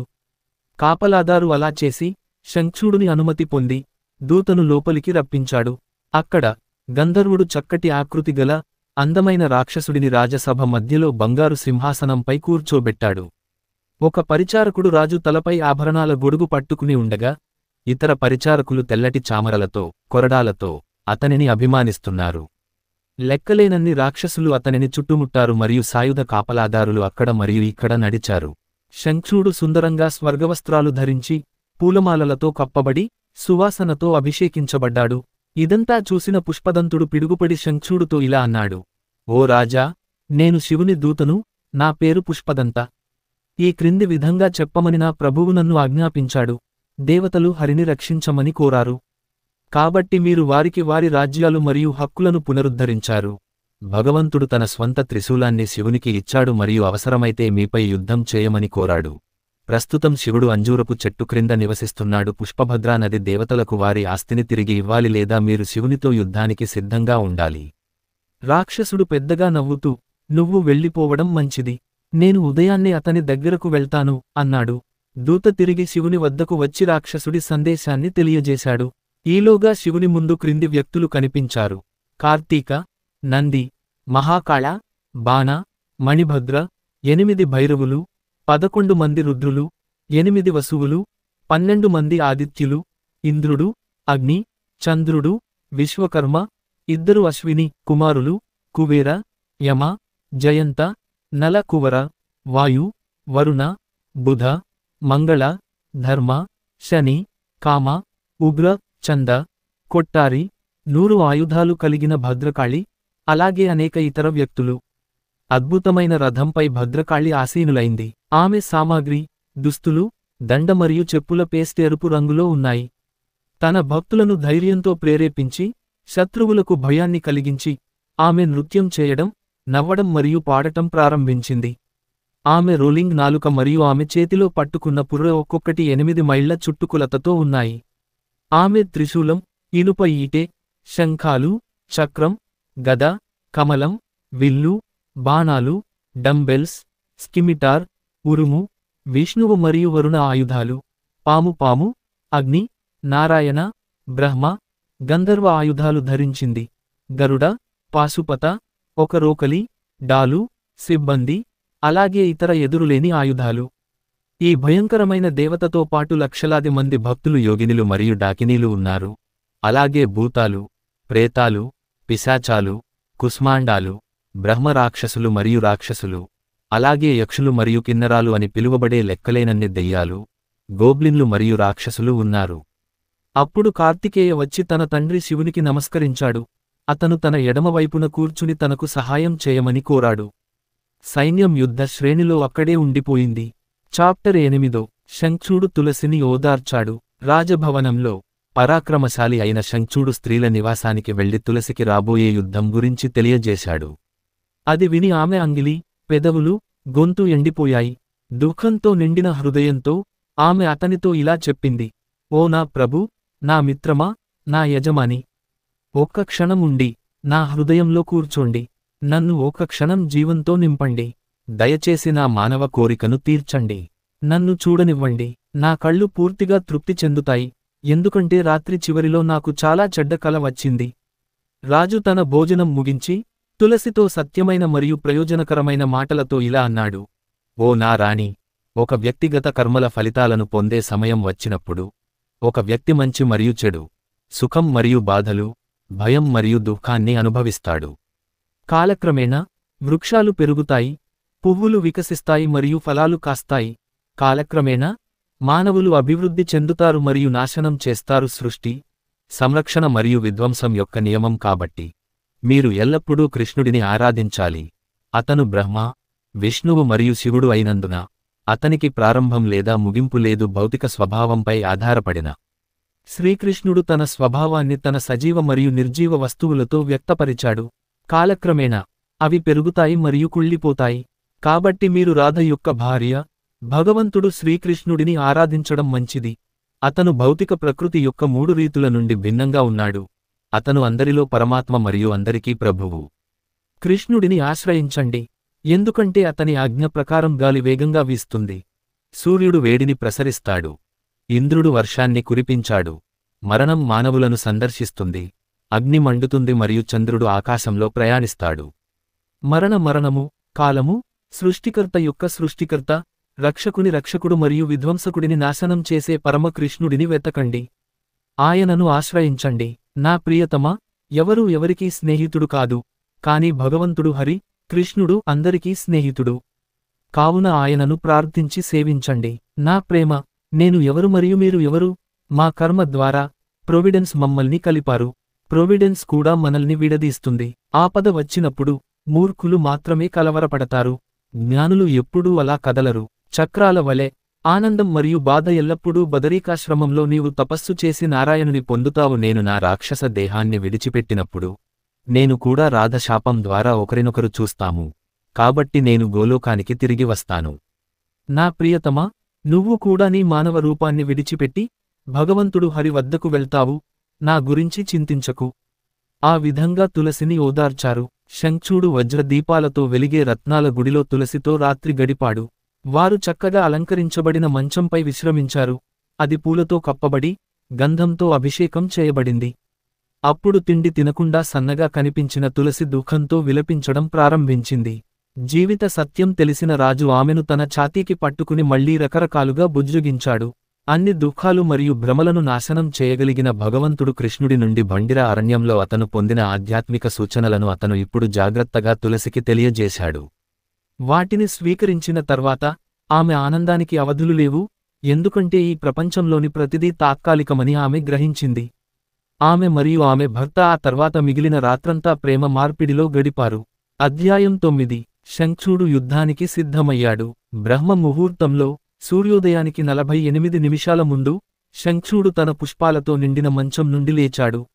అతను తన రాత్రి బట్టలు విసర్జించి స్వచ్ఛమైన నీటిలో స్నానం చేసి తాజాగా ఉతికిన దుస్తులను ధరించాడు మరియు అతని శరీరం మరియు నుదిటిపై ప్రకాశవంతమైన తిలకం గుర్తులతో పూసుకున్నాడు. అతను తన అవసరమైన కర్మలను నిర్వహించాడు మరియు తన వ్యక్తిగత దేవతను ఆరాధించాడు. అప్పుడు అతను పెరుగు, నెయ్యి, తేనె, ఎండబెట్టిన అన్నం మొదలైన పవిత్రమైన వస్తువులను చూశాడు మరియు యథావిధిగా బ్రాహ్మణులకు ఉత్తమమైన నగలు, ముత్యాలు, దుస్తులు మరియు బంగారం పంచాడు. యుద్ధానికి నిష్క్రమించడానికి అనుకూలంగా ఉండటానికి అతను తన గురువుకు కొన్ని ముత్యాలు, రత్నాలు మరియు వజ్రాలను ఇచ్చాడు మరియు అతను పేదలకు కొన్ని గుర్రాలు, ఏనుగులు మరియు ఆవులను ఇచ్చాడు. ఆ తర్వాత బ్రాహ్మణులకు 1000 గిడ్డంగులు, 3 లక్షల, 3 లక్షలు, పట్టణాలు మరియు 7 లక్షల, 7 లక్షలు గ్రామాలను ఇచ్చాడు. అతను తన కుమారుడు సుచంద్రను నటనా రాజుగా నియమించాడు మరియు అతని కుటుంబం, రాజ్యం, ఖజానా, సబ్జెక్టులు, సంపద, నిల్వలు మరియు సరుకుల సంరక్షణను అతనికి అప్పగించాడు. శంఖుడు యుద్ధానికి దుస్తులు ధరించి విల్లు మరియు బాణాలను ధరించాడు. 3 లక్షల గుర్రాలు, 1,00,000 ఏనుగులు, 10,000 రథాలు, 3 కోట్ల ఆర్చర్లు, 30 మిలియన్లు, 3 కోట్ల సాయుధ సైనికులు మరియు 3 కోట్ల మంది త్రిశూల భటులు యుద్ధానికి సిద్ధమయ్యారు. రాజు తన సైన్యాన్ని లెక్కించిన తర్వాత 3 లక్షల అక్షౌహిణి దళాలకు 3 లక్షలు సైన్యాధిపతిగా యుద్ధ శాస్త్రంలో నిపుణుడైన మహారథుడిని నియమించాడు. అక్షౌహిణి అంటే 1,09,000 మంది సైనికులు, 65,610 గుర్రాలు, 21,870 రథాలు మరియు 21,870 ఏనుగులతో కూడిన మొత్తం సైన్యం. 3 అక్షౌహిణులను యుద్ధ ఢంకా మోగించమని ఆజ్ఞాపించి హరిని స్మరించి మంటపం నుండి బయటపడ్డాడు. శంఖుడు చక్కటి రథాన్ని అధిరోహించి తన గురువు మరియు పెద్దల నేతృత్వంలో శివుని స్థానానికి బయలుదేరాడు. ఆ సమయంలో శివుడు పుష్పభద్ర నది ఒడ్డున సిద్ధాశ్రమంలో ఉన్నాడు. ఈ పవిత్ర స్థలం సాధువులు యోగాలో సులువుగా పరిపూర్ణతను పొందేందుకు వీలు కల్పిస్తుంది. ఇక్కడే కపిల భగవానుడు తపస్సు చేశాడు. అందువలన కపిల భగవానుని భక్తులు అక్కడికి వెళ్లి అదే చేశారు. ఈ ప్రదేశం పశ్చిమాన పశ్చిమ సముద్రం, తూర్పున మలయ పర్వత శ్రేణులు, దక్షిణాన శ్రీ శైల పర్వతం మరియు ఉత్తరాన గంధ, మదన్ పర్వతం ఉన్నాయి. పుష్పభద్ర నది 40 మైళ్ల వెడల్పు, 4,000 మైళ్ల పొడవు ఉండేది. ఈ పవిత్రమైన నది గొప్ప ఆధ్యాత్మిక పుణ్యాన్ని అందించింది మరియు ఎల్లప్పుడూ పారదర్శకమైన, మెరిసే నీటితో నిండి ఉంటుంది. ఆమె లవణ, ఉప్పు, సముద్రానికి ఇష్టమైన జీవిత భాగస్వామి మరియు నిజంగా చాలా పవిత్రమైనది. ఈ నది హిమాలయాలలోని సరస్వతి నుండి ప్రవహిస్తుంది మరియు గోమతి నదిని ఎడమ వైపున ఉంచుకుని చివరికి ఆమె పశ్చిమ మహాసముద్రంలో కలిసిపోతుంది. అధ్యాయం 10 లార్డ్ శివ సలహా. రాక్షసుడు అక్కడికి చేరుకున్నప్పుడు శివుడు అంజూరపు చెట్టు మూలంలో యోగ ధ్యాన భంగిమలో కూర్చుని ఉన్నాడు. కోటి సూర్యునిలా ప్రకాశవంతంగా కనిపించే శివుడు నవ్వుతూ ఉన్నాడు. తన శరీరంలోని ప్రతిరంధ్రం నుండి అనంతమైన కాంతి ప్రసరిస్తున్నట్లుగా అతను కనిపించాడు. అతను పులి చర్మాన్ని ధరించి త్రిశూలం మరియు గొడ్డలి పట్టుకుని ఉన్నాడు మరియు అతని తల ప్రకాశవంతమైన జుట్టుతో కప్పబడి ఉంది. అతనికి 5 ముఖాలు మరియు ఒక్కొక్కటి 3 కళ్ళు ఉన్నాయి మరియు అతని మెడ చుట్టూ పవిత్రమైన పాములు చుట్టబడి ఉన్నాయి. అతను మరణం యొక్క మరణం, ప్రపంచాన్ని నాశనం చేసేవాడు మరియు శక్తివంతమైన ప్రభువు. అతని ముఖం నిర్మలంగా, అందంగా ఉంది. అతను తన భక్తులను చిరంజీవులను చేస్తాడు, సన్యాస ఫలాలను ప్రదానం చేస్తాడు మరియు శ్రేయస్సుకు మూలం. అతను ప్రపంచాన్ని నాశనం చేస్తాడు మరియు పాపులను నరకం నుండి రక్షిస్తాడు. శివుని చూడగానే శంఖుడు తన రథం నుండి దిగి తన మొత్తం సైన్యంతో అతనికి నమస్కరించాడు. శివుని ఎడమవైపున ఉన్న భద్రకాళికి, ముందు భాగంలో ఉన్న కార్తికేయుడికి కూడా నమస్కరించాడు. అందుకు ప్రతిగా వారు ఆయనకు ఆశీస్సులు అందజేశారు. నంది మరియు ఇతర శివభక్తులు లేచి ఆయనకు తగిన రీతిలో నమస్కరించారు. శంఖుడు వారితో మర్యాదపూర్వకంగా మాట్లాడి ఆపై శివుని ప్రక్కన కూర్చున్నాడు. అతను అతనికి ఉల్లాసంగా పలకరించాడు. ఓ రాజు, ప్రపంచ సృష్టికర్త మరియు మతపరమైన కర్తవ్యానికి పితామహుడు అయిన బ్రహ్మ, సద్గురువులను పుట్టించిన మారిచి అనే వైష్ణవ కుమారుడు ఉన్నాడు. బ్రహ్మదేవుని మరొక కుమారుడు దక్షుడు కశ్యపునికి నమస్కరించాడు మరియు ఈ కుమార్తెలలో దానువు చాలా ధనవంతుడు మరియు దానవులు అని పిలువబడ్డాడు. వారిలో విప్రశెట్టి ప్రముఖుడు. అతడు అత్యంత పరాక్రమవంతుడు, భగవంతుడైన విష్ణువుకు అంకితభావంతో ఉన్నాడు మరియు అతను తన గురువుగారి సలహాను అనుసరించి శుక్రాచార్యుడిని పుష్కరించాడు. తత్ఫలితంగా శ్రీకృష్ణుని వరం ద్వారా అతను మీలాంటి కుమారుడిని పొందగలిగాడు. మీ పూర్వ జన్మలో గోలోకంలో మీరు చాలా మతపరమైనవారు మరియు శ్రీకృష్ణుని ప్రధాన గోవుల స్నేహితుడు. రాధ శాపంతో మీరు ఇక్కడ రాక్షసులకు ప్రభువు అయ్యారు. కాని మీరు కూడా వైష్ణవుడు మరియు ఒక వైష్ణవుడు ప్రతిదానిని గౌరవిస్తాడు. సాలోక్య, సార్స్తి, సాయుజ్య మరియు సామీప్య, భగవంతుని వలె ఒకే గ్రహం మీద నివసించడం అనే 4 రకాల ముక్తిని అతనికి అందించినప్పటికీ బ్రహ్మ యొక్క రూపం గడ్డి రూపంలో ఉంటుంది. విష్ణువుతో సమానమైన ఐశ్వర్యాన్ని కలిగి ఉండటానికి, విష్ణువుతో కలిసిపోవడానికి మరియు విష్ణువుతో సమానమైన అనుబంధాన్ని కలిగి ఉండటానికి అతను విష్ణువును సేవించడంలో మాత్రమే ఆసక్తి చూపడు. ఇంద్రుడు, కుబేరుడు లేదా బ్రహ్మ యొక్క స్థానం కోసం శ్రద్ధ వహించండి, ఎందుకంటే అతను భగవంతుడిని ఆరాధించడం మరియు సేవించడం మాత్రమే శ్రద్ధ వహిస్తాడు. కాబట్టి మీరు వారికి సంబంధించిన వాటిపై ఎందుకు శ్రద్ధ వహిస్తారు? దేవతలు మరియు మీకు ఏది అబద్ధం? దేవతలను వారి స్వంత స్థానాలలో పునఃస్థాపించనివ్వండి మరియు మీరు మీ స్వంత రాజ్యాన్ని సంతోషంగా పరిపాలించండి. మీరందరూ కశ్యప ముని వంశస్థులు, కాబట్టి బంధువులు కలహించుకోవడం మంచిది కాదు. నిజానికి బ్రాహ్మణుడిని చంపడం వల్ల బంధుమిత్రుల మధ్య శత్రుత్వం సృష్టించిన పాపం 16వ వంతు కూడా కాదు. ఓ రాజు, ఆగిపో. దేవతలకు వారి రాజ్యాలను పునరుద్ధరించడం ద్వారా మీరు ప్రతిష్టను కోల్పోతారని మీరు అనుకుంటే మీరు ఎవరి స్థానం స్థిరంగా లేదా మార్పులేనిది అని కూడా పరిగణించాలి. ప్రపంచం పూర్తిగా కరిగిపోయినప్పుడు బ్రహ్మదేవుడు కూడా అదృశ్యమవుతాడు. భగవంతుని సంకల్పం ద్వారా అతను తరువాత తన జ్ఞానం ద్వారా అతను మళ్లీ ప్రతిదాన్ని సృష్టిస్తాడు. కాని ప్రజలు వారి పూర్వజన్మలలో ఆచరించిన కాఠిన్యంపై ఆధారపడి ఉంటుంది. పాయింట్. అలాగే దీనిని పరిగణించండి. సత్యం ధర్మం లేదా ధర్మం యొక్క మద్దతు. సత్య యుగంలో బంగారు లేదా సత్యయుగం, ధర్మం పూర్తి. త్రేతా యుగంలో వెండి యుగం, ఇది 4వ వంతు తగ్గింది. ద్వాపర యుగంలో రాగి యుగం సగం, మరియు కలియుగంలో ఇనుప యుగం లేదా తగాదా యుగం 3/4వ వంతు, మరియు కలియుగం చివరిలో చీకటి చంద్రుని రాత్రి చంద్రుని వలె పుణ్యం మరింత తగ్గిపోతుంది. లేదా సూర్యుడిని పరిగణించండి. వేసవిలో దాని కాంతి చాలా తీవ్రంగా ఉంటుంది, కాని శీతాకాలంలో అలా కాదు. మధ్యాహ్నం సూర్యుడు చాలా వేడిగా ఉంటాడు, కాని ఉదయం మరియు సాయంత్రం అలా కాదు. సమయానికి సూర్యుడు ఉదయిస్తాడు, సమయానికి అది శక్తివంతంగా మారుతుంది మరియు కాలక్రమేణా అది మేఘాల ద్వారా అస్పష్టంగా ఉంటుంది. అప్పుడు చంద్రుడిని పరిగణించండి. చంద్రుడు రాహువుచే మృంగివేయబడినప్పుడు చంద్రగ్రహణం వలె అది వణుకుతుంది. అది విడుదలైనప్పుడు అది మళ్లీ ప్రకాశవంతంగా మారుతుంది. పౌర్ణమి రాత్రి అది పూర్తి అవుతుంది, కాని అలా ఉండదు. ప్రకాశవంతమైన పక్షం రోజులలో అది ప్రతిరోజూ క్షీణిస్తుంది, కాని ప్రకాశవంతమైన పక్షంలో చంద్రుడు ఆరోగ్యంగా మరియు ధనవంతుడుగా కనిపిస్తాడు. కాని చీకటి పక్షంలో అది తినేవాటిలో తగ్గుతూ ఉంటుంది, శక్తివంతమైనది మరియు మరొక సమయంలో అది బలహీనంగా మరియు లేతగా కనిపిస్తుంది. అదే విధంగా బలి మహారాజు ప్రస్తుతం పాతాళలోకంలో నివసిస్తున్నాడు, భూమి క్రింద ఉన్న గ్రహాలలో ఒకటి, కాని మరొక సమయంలో అతను దేవతలకు ప్రభువు అవుతాడు. ఒకప్పుడు భూమి ధాన్యాలతో సస్యశ్యామలంగా ఉండి అన్ని జీవులకు విశ్రాంతి స్థలం అయితే, మరొక సమయంలో అది నీటితో కప్పబడి ఉంటుంది. కదిలే మరియు కదలని ప్రతిదీ సహా మొత్తం ప్రపంచం ఒక సమయంలో కనిపిస్తుంది మరియు మరొక సమయంలో అదృశ్యమవుతుంది. భగవంతుని సర్వోన్నత వ్యక్తి అయిన శ్రీకృష్ణుడు మాత్రమే అలాగే ఉన్నాడు. ఆయన దయ వల్లే నాకు మృత్యుంజయ, మరణాన్ని జయించేవాడు అనే పేరు వచ్చింది. నేను ప్రపంచంలోని అనేక విధ్వంసాలను చూశాను మరియు నేను వాటిని చూస్తూనే ఉంటాను. కృష్ణుడు భౌతిక స్వభావం మరియు పరమాత్మ కూడా. అతను అనేక రూపాలను కలిగి ఉన్నాడు. అతను తన పేరును పునరావృతం చేస్తాడు మరియు అతని కీర్తిని జయించలేడు. జననం, మరణం, వృద్ధాప్యం మరియు భయాల ప్రభావంతో సృష్టికర్త అయిన నన్ను మరియు అతని సంకల్పం ద్వారా మేము ఆ శక్తిని కలిగి ఉన్నాము. నాశనము చేయుటకు కాల, అగ్ని మరియు రుద్రులను అప్పగించాను. అయితే నేనే అతని పేరును పునరావృతం చేస్తూ పగలు మరియు రాత్రి ఎడతెగక పాడుతుంటాను. మృత్యువు నన్ను చూసినప్పుడు పాములు గరుడుని చూసి పారిపోయినట్లే అతను ఎగిరిపోతాడు. రాజు శంఖుడు శివునికి కృతజ్ఞతలు తెలుపుతూ పదే పదే స్తుతించాడు మరియు వినయంగా సమాధానం చెప్పాడు.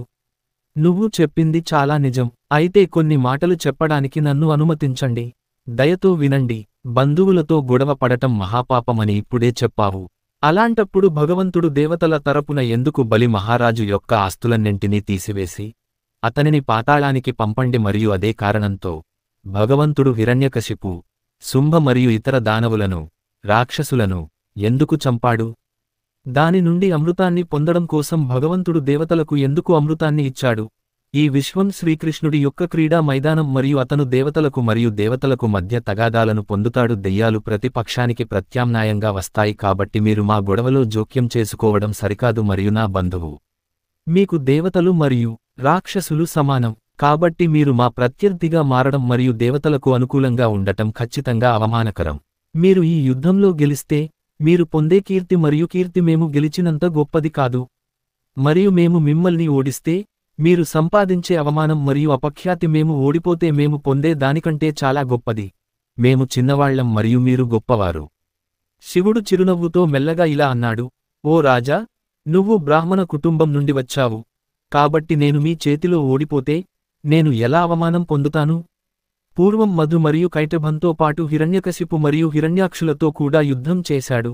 మరియు నేను త్రిపురతో యుద్ధం చేశాను, శుంభ మరియు ఇతర రాక్షసులతో యుద్ధం చేశాను. కానీ యుద్ధంలో చంపబడిన నీతో పోల్చబడదు. శ్రీకృష్ణుని పరిచారకులు భగవంతుడు హరిని రక్షించమని కోరినందున నీవంటి మహోన్నతమైన వ్యక్తితో నేను ఓడిపోతే నీ మాటలను విని నేను ఆశ్చర్యపోతాను. అవమానం మరియు అపకీర్తిని ఇప్పుడు కొనసాగించడంలో అర్థం లేదు. దేవతలకు వారి రాజ్యాలకు తిరిగి రావాలి లేదా నాతో పోరాడటానికి సిద్ధంగా ఉన్నాను. అధ్యాయం 11. యుద్ధం ప్రారంభమవుతుంది. శంఖుడు త్వరగా లేచి శివునికి నమస్కరించి తన మంత్రులతో తన రథాన్ని అధిరోహించాడు. శివుడు తన సైన్యాన్ని వెంటనే సిద్ధం చేయమని ఆదేశించాడు. శంఖుడు కూడా అలాగే చేశాడు. యుద్ధ ప్రారంభాన్ని అధికారికంగా ప్రకటిస్తూ సంగీత వాయిద్యాలు మ్రోగాయి. యోధుల ఆర్తనాదాలతో పాటు పెద్ద సందడి నెలకొంది. అప్పుడు దేవతలు మరియు రాక్షసుల మధ్య యుద్ధం ప్రారంభమైంది, మరియు రెండు వైపులా ధర్మబద్ధంగా పోరాడారు. ఇంద్రుడు వృషపర్వంతో, భాస్కరుడు, సూర్యదేవుడు, విప్రచిత్తితో, నిశాకరుడు, చంద్రుడు, దంభంతో, అగ్నిగోకర్ణంతో, కుబేరుడు కాలకేయుతో, విశ్వకర్మ మాయతో పోరాడారు.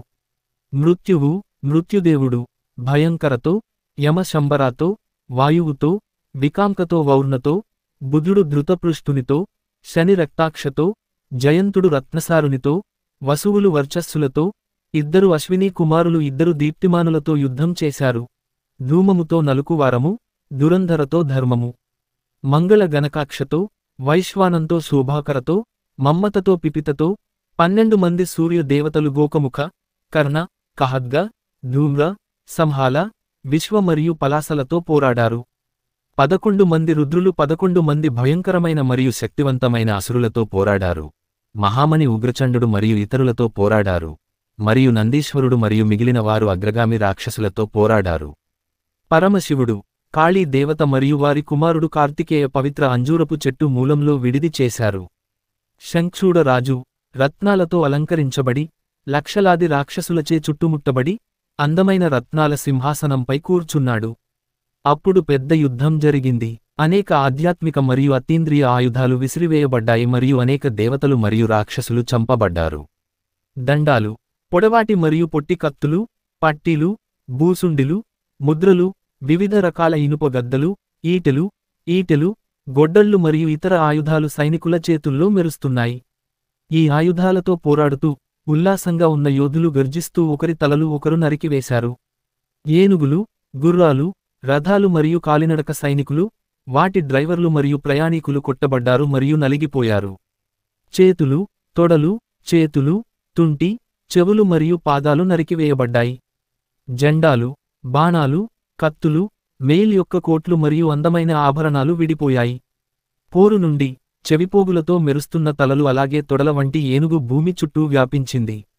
ఆభరణాలు మరియు ఆయుధాలతో తెగిపోయిన చేతులు తేనెగూడులా చెల్లాచెదురుగా ఉన్నాయి.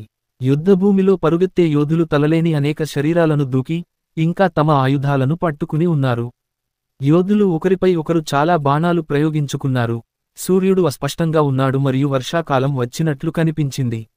వీరులు సింహాలవలె గర్జించి, శంఖములను బిగ్గరగా ఊదుతూ, ఆవేశంగా పోరాడారు. యుద్ధం భయంకరంగా మరియు అల్లకల్లోలంగా ఉన్నప్పటికీ, అది యోధులకు ఆనందదాయకంగా ఉంది. అప్పుడు దేవతలు ఓడిపోయారు. చాలా మంది ఆయుధాలు మరియు క్షిపణుల వల్ల గాయపడ్డారు. మరియు భయపడి, వారు యుద్ధభూమి నుండి పారిపోయారు. 12వ అధ్యాయం. కార్తికేయ మరియు కలి యుద్ధంలోకి ప్రవేశిస్తారు. దేవతలు తిరిగి శివుని వద్దకు వచ్చి ఆశ్రయించారు. కలవరపడిన వారు, ఓ ప్రభూ, దయచేసి మమ్మల్ని రక్షించండి, మమ్మల్ని రక్షించండి. శివుడు, దేవతల ఓటమిని గమనించి, వారి భయంకరమైన కేకలు విని చాలా కోపోద్రిక్తుడయ్యాడు. దేవతలను సానుభూతితో చూస్తూ, తన రక్షణ గురించి వారికి హామీ ఇచ్చాడు. శత్రువుపై దాడి చేయమని తన కుమారుడు, మహావీరుడు కార్తికేయుడిని ఆదేశించాడు. రాక్షసుల సేనలతో ధైర్యంగా పోరాడుతూ, కార్తికేయుడు కోపంతో అరుస్తూ, వీరోచితంగా గర్జించాడు.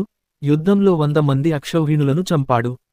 అప్పుడు కాళీ, ఎర్ర కమలం వంటి ఆమె కళ్ళు, వారి తలలను నరికి, వారి రక్తాన్ని త్రాగి, వేగంగా వారి మాంసాన్ని తినేసింది.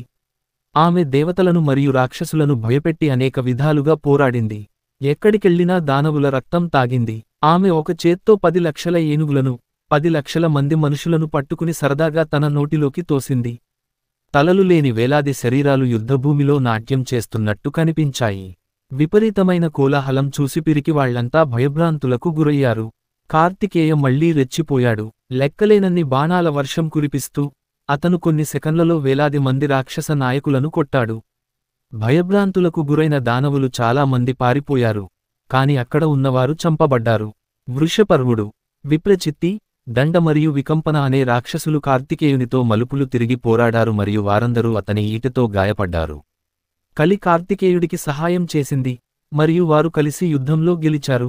స్వర్గలోకంలో ఆకాశవాణి తమ డప్పులు కొట్టి, పూలవర్షం కురిపించారు. శంఖుడు కార్తికేయ మరియు కాళి చేసిన భయంకరమైన దృశ్యాన్ని చూశాడు. ఇది ప్రపంచంలోని ఆఖరి రద్దు వలె భయంకరంగా కనిపించింది. కోపంతో యుద్ధానికి సిద్ధమయ్యాడు.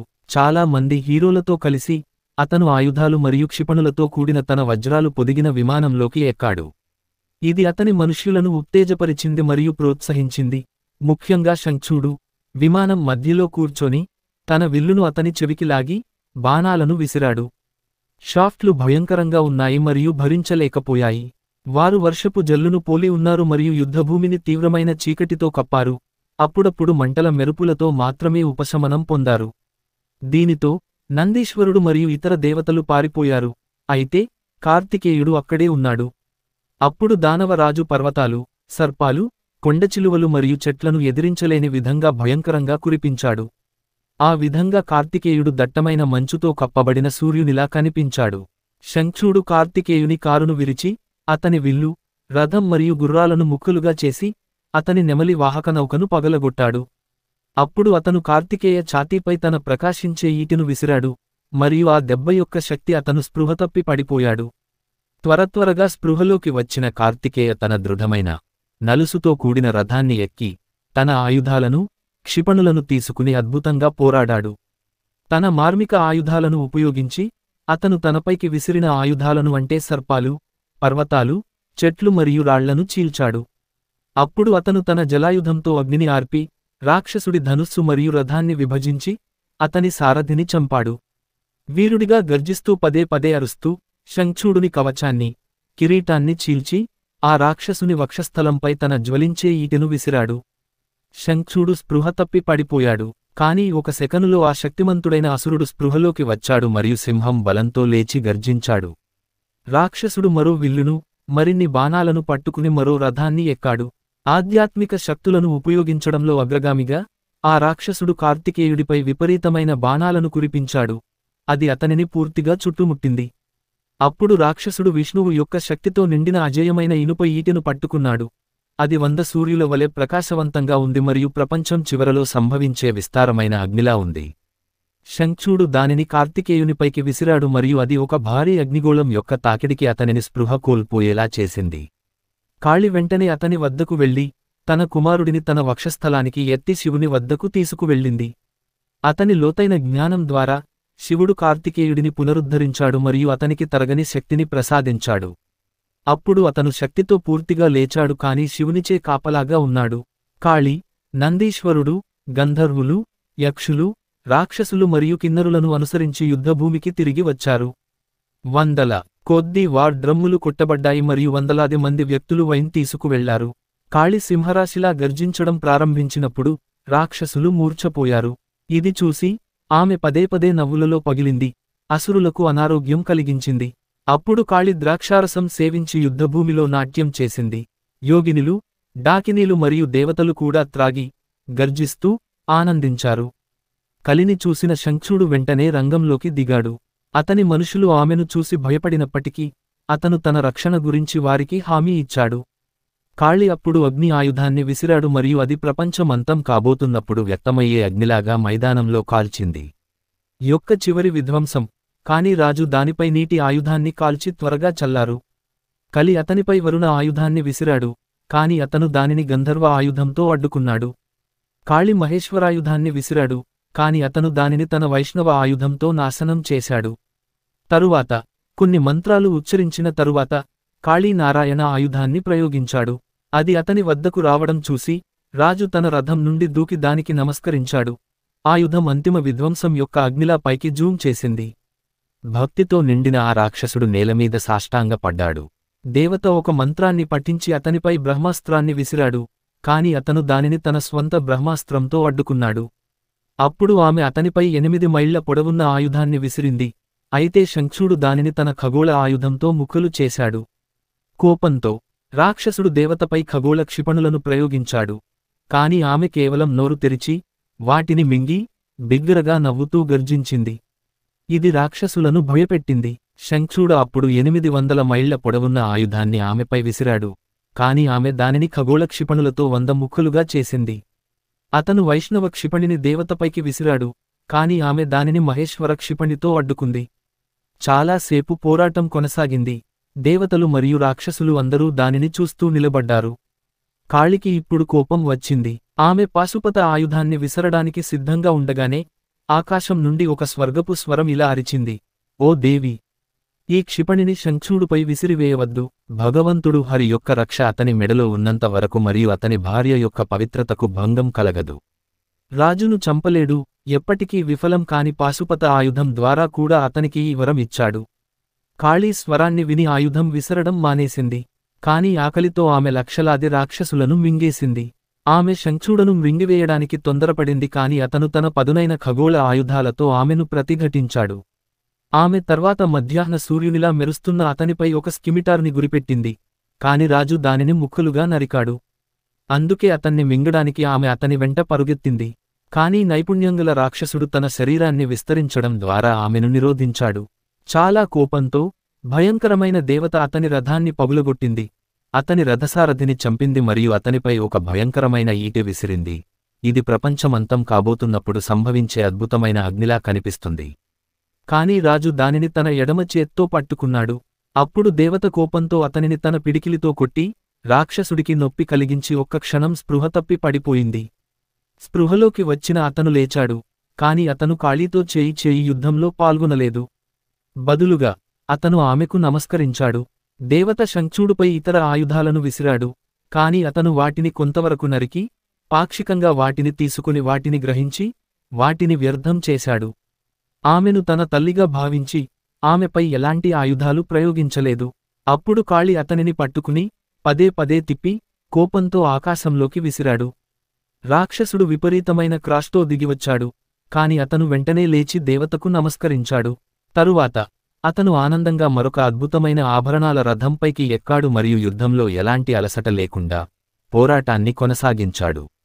అప్పుడు కాళీ ఆకలితో రక్తం తాగడం మరియు రాక్షసుల కొవ్వు మరియు మాంసం తినడం ప్రారంభించింది. దీని తరువాత దేవత శివుని వద్దకు తిరిగి వచ్చి యుద్ధం యొక్క పురోగతిని అతనికి వివరంగా వివరించింది, మొదటి నుండి చివరి వరకు. రాక్షసుల నిర్మూలన గురించి విన్న శివుడు నవ్వాడు. తాను నమలుతున్నప్పుడు తన నోటి నుండి బయటకు వచ్చే రాక్షసులు మాత్రమే సజీవంగా ఉన్నారని, అది దాదాపు 1,00,000 వరకు ఉంటుందని కలి వ్యాఖ్యానించింది. మరియు నేను శంఖుడని చంపడానికి పాశుపత ఆయుధాన్ని పట్టుకున్నప్పుడు అతడు నీచేత చంపబడలేడు అని ఒక అదృశ్య స్వరం అరిచింది. అప్పుడు శక్తివంతమైన రాక్షసుడు నాపై ఆయుధాలను విసరడం మానేశాడు. అతను చేసినదంతా నేను అతనిపై విసిరిన వాటిని ఛిద్రం చేయడం. 13వ అధ్యాయం. లార్డ్ శివ యుద్ధంలోకి ప్రవేశిస్తాడు. దేవత యొక్క నివేదన విన్న తరువాత పరమశివుడు అత్యున్నత జ్ఞానాన్ని కలిగి ఉన్నాడు. తన పరివారంతో యుద్ధానికి వెళ్ళాడు. అతను తన గొప్ప ఎద్దుపై కూర్చున్నాడు మరియు వీరభద్రుడు మరియు ఇతరులు, అలాగే భైరవులు మరియు క్షేత్రపాలకులు, వీరందరూ అతనితో సమానంగా చుట్టుముట్టబడ్డారు. శివుడు యుద్ధ భూమిలోకి ప్రవేశించినప్పుడు అతను వీరోచిత రూపాన్ని ధరించాడు మరియు విధ్వంసక అవతార రూపంగా ప్రకాశించాడు. శంఖుడు అతనిని చూడగానే తన విహంగ రథం నుండి దిగి నేలపై పడుకుని ఆయనకు నమస్కరించాడు. అప్పుడు అతను లేచి త్వరగా తన రథం వద్దకు తిరిగి వచ్చి అతని విల్లు మరియు బాణాలను పట్టుకుని యుద్ధానికి సిద్ధమయ్యాడు. పోరాటం 1 సంవత్సరం పాటు కొనసాగింది. మేఘాలు నిరంతరంగా భూమిపై వర్షం కురిపించే విధంగా ఇద్దరు వీరులు ఒకరిపై ఒకరు తీవ్రంగా బాణాలు కురిపించారు. శంఖుడు భయంకరమైన బాణాలను విసిరినప్పుడు శివుడు తన బాణాలతో వారందరినీ చీల్చాడు. శివుడు వివిధ ఆయుధాలతో రాక్షసుడి అవయవాలను కొట్టాడు. శంఖుడు తన ఖడ్గాన్ని మరియు డాలును పట్టుకుని పరమశివుని పవిత్రమైన ఎద్దువైపు వేగంగా వెళ్లి తలపై కొట్టాడు. అది చూసిన శివుడు ఆ ఖడ్గాన్ని, ప్రకాశించే కవచాన్ని క్షురప్రాయుధంతో పగలగొట్టాడు. అప్పుడు రాక్షసుడు తన ఈటెను విసిరాడు కాని శివుడు దానిపై బాణం వేసి దానిని సగానికి చీల్చాడు. ఇప్పుడు కోపోద్రిక్తుడైన శంఖుడు డిస్కస్ని విసిరాడు, కాని శివుడు దానిని తన పిడికిలితో కొట్టి చిందులేశాడు. రాక్షసుడు తన గదను శివునిపై బలంగా విసిరాడు, అయినప్పటికీ శివుడు దానిని విభజించి బూడిదగా మార్చాడు. గొడ్డలిని పట్టుకుని శంఖుడు శివుని వైపు పరుగెత్తాడు, కాని శివుడు అతనిపై బాణాల మూత మోగించాడు. అతను స్పృహ తప్పి పడిపోయాడు. దానవుడు త్వరగా స్పృహలోకి వచ్చి తన అందమైన రథాన్ని ఎక్కాడు. ఆకాశమంతటినీ కప్పి ఉంచి తన మార్మిక ఆయుధాలతో, బాణాలతో శోభాయమానంగా ప్రకాశిస్తున్నాడు. అతను తన వైపుకు రావడం చూసిన శివుడు ఉత్సాహంతో తన డోలును కొట్టాడు మరియు పెద్ద శబ్దంతో తన విల్లును తిప్పాడు. శివుడు తన కొమ్ము శబ్దంతో 4 వంతులను నింపి పెద్దగా గర్జిస్తూ రాక్షసులను భయపెట్టాడు. తరువాత గొప్ప ఎద్దు ఉరుములతో గర్జించి ఆకాశం, భూమి మరియు 8 వంతులు నింపి గర్వించదగిన ట్రంపెట్ ఏనుగులను అవమానించింది. శివుడు భూమి మరియు ఆకాశాన్ని చప్పట్లు కొట్టడం ద్వారా మునుపటి అన్ని శబ్దాలను అధిగమించాడు. యోధులు అసురులకు అనారోగ్యాన్ని సూచిస్తూ విపరీతమైన నవ్వుల ధ్వనిని విడుదల చేశారు. ఆ మహాయుద్ధంలో శివుడు కూడా గర్జించాడు. ఈ కుట్లు మరియు భయంకరమైన శబ్దాలకు రాక్షసులు భయపడ్డారు. అయితే దానవరాజుకు విపరీతమైన కోపం వచ్చింది. పరమశివుడు, ఓ దుర్మార్గుడా, ఉండు ఉండు అని అరిచాడు మరియు దేవతలు మరియు అతని సహచరులు, విజయం విజయం శంఖుడ. అప్పుడు శివుడు తన అద్భుతమైన జ్వాల, షూటింగ్ ఈటెను విసిరాడు. అది ప్రయాణిస్తున్నప్పుడు అది ఒక గొప్ప అగ్నిలా ప్రకాశవంతంగా ప్రజ్వరిల్లింది. అయితే శివుని అనుచరులలో ఒకరు దానిపై ఉల్కను కాల్చి ఆపారు. శివుడు మరియు రాక్షస రాజు మధ్య యుద్ధం కొనసాగుతుండగా స్వర్గం, భూమి, పర్వతాలు, మహాసముద్రాలు మరియు నదులు కంపించాయి. శివుడు వందల వేల శంఖుడు బాణాలను విడగొట్టాడు. రాజు శివుని అండలకు కూడా అదే చేశాడు. అప్పుడు కోపోద్రిక్తుడైన శివుడు శంఖుడను తన త్రిశూలంతో కొట్టి అపస్మారక స్థితికి చేరుకున్నాడు. కాని త్వరగా స్పృహలోకి వచ్చిన అతను తన విల్లును పట్టుకుని కొన్ని బాణాలను ప్రయోగించి శివుడిని మరియు అతని సహాయకులను కొట్టాడు.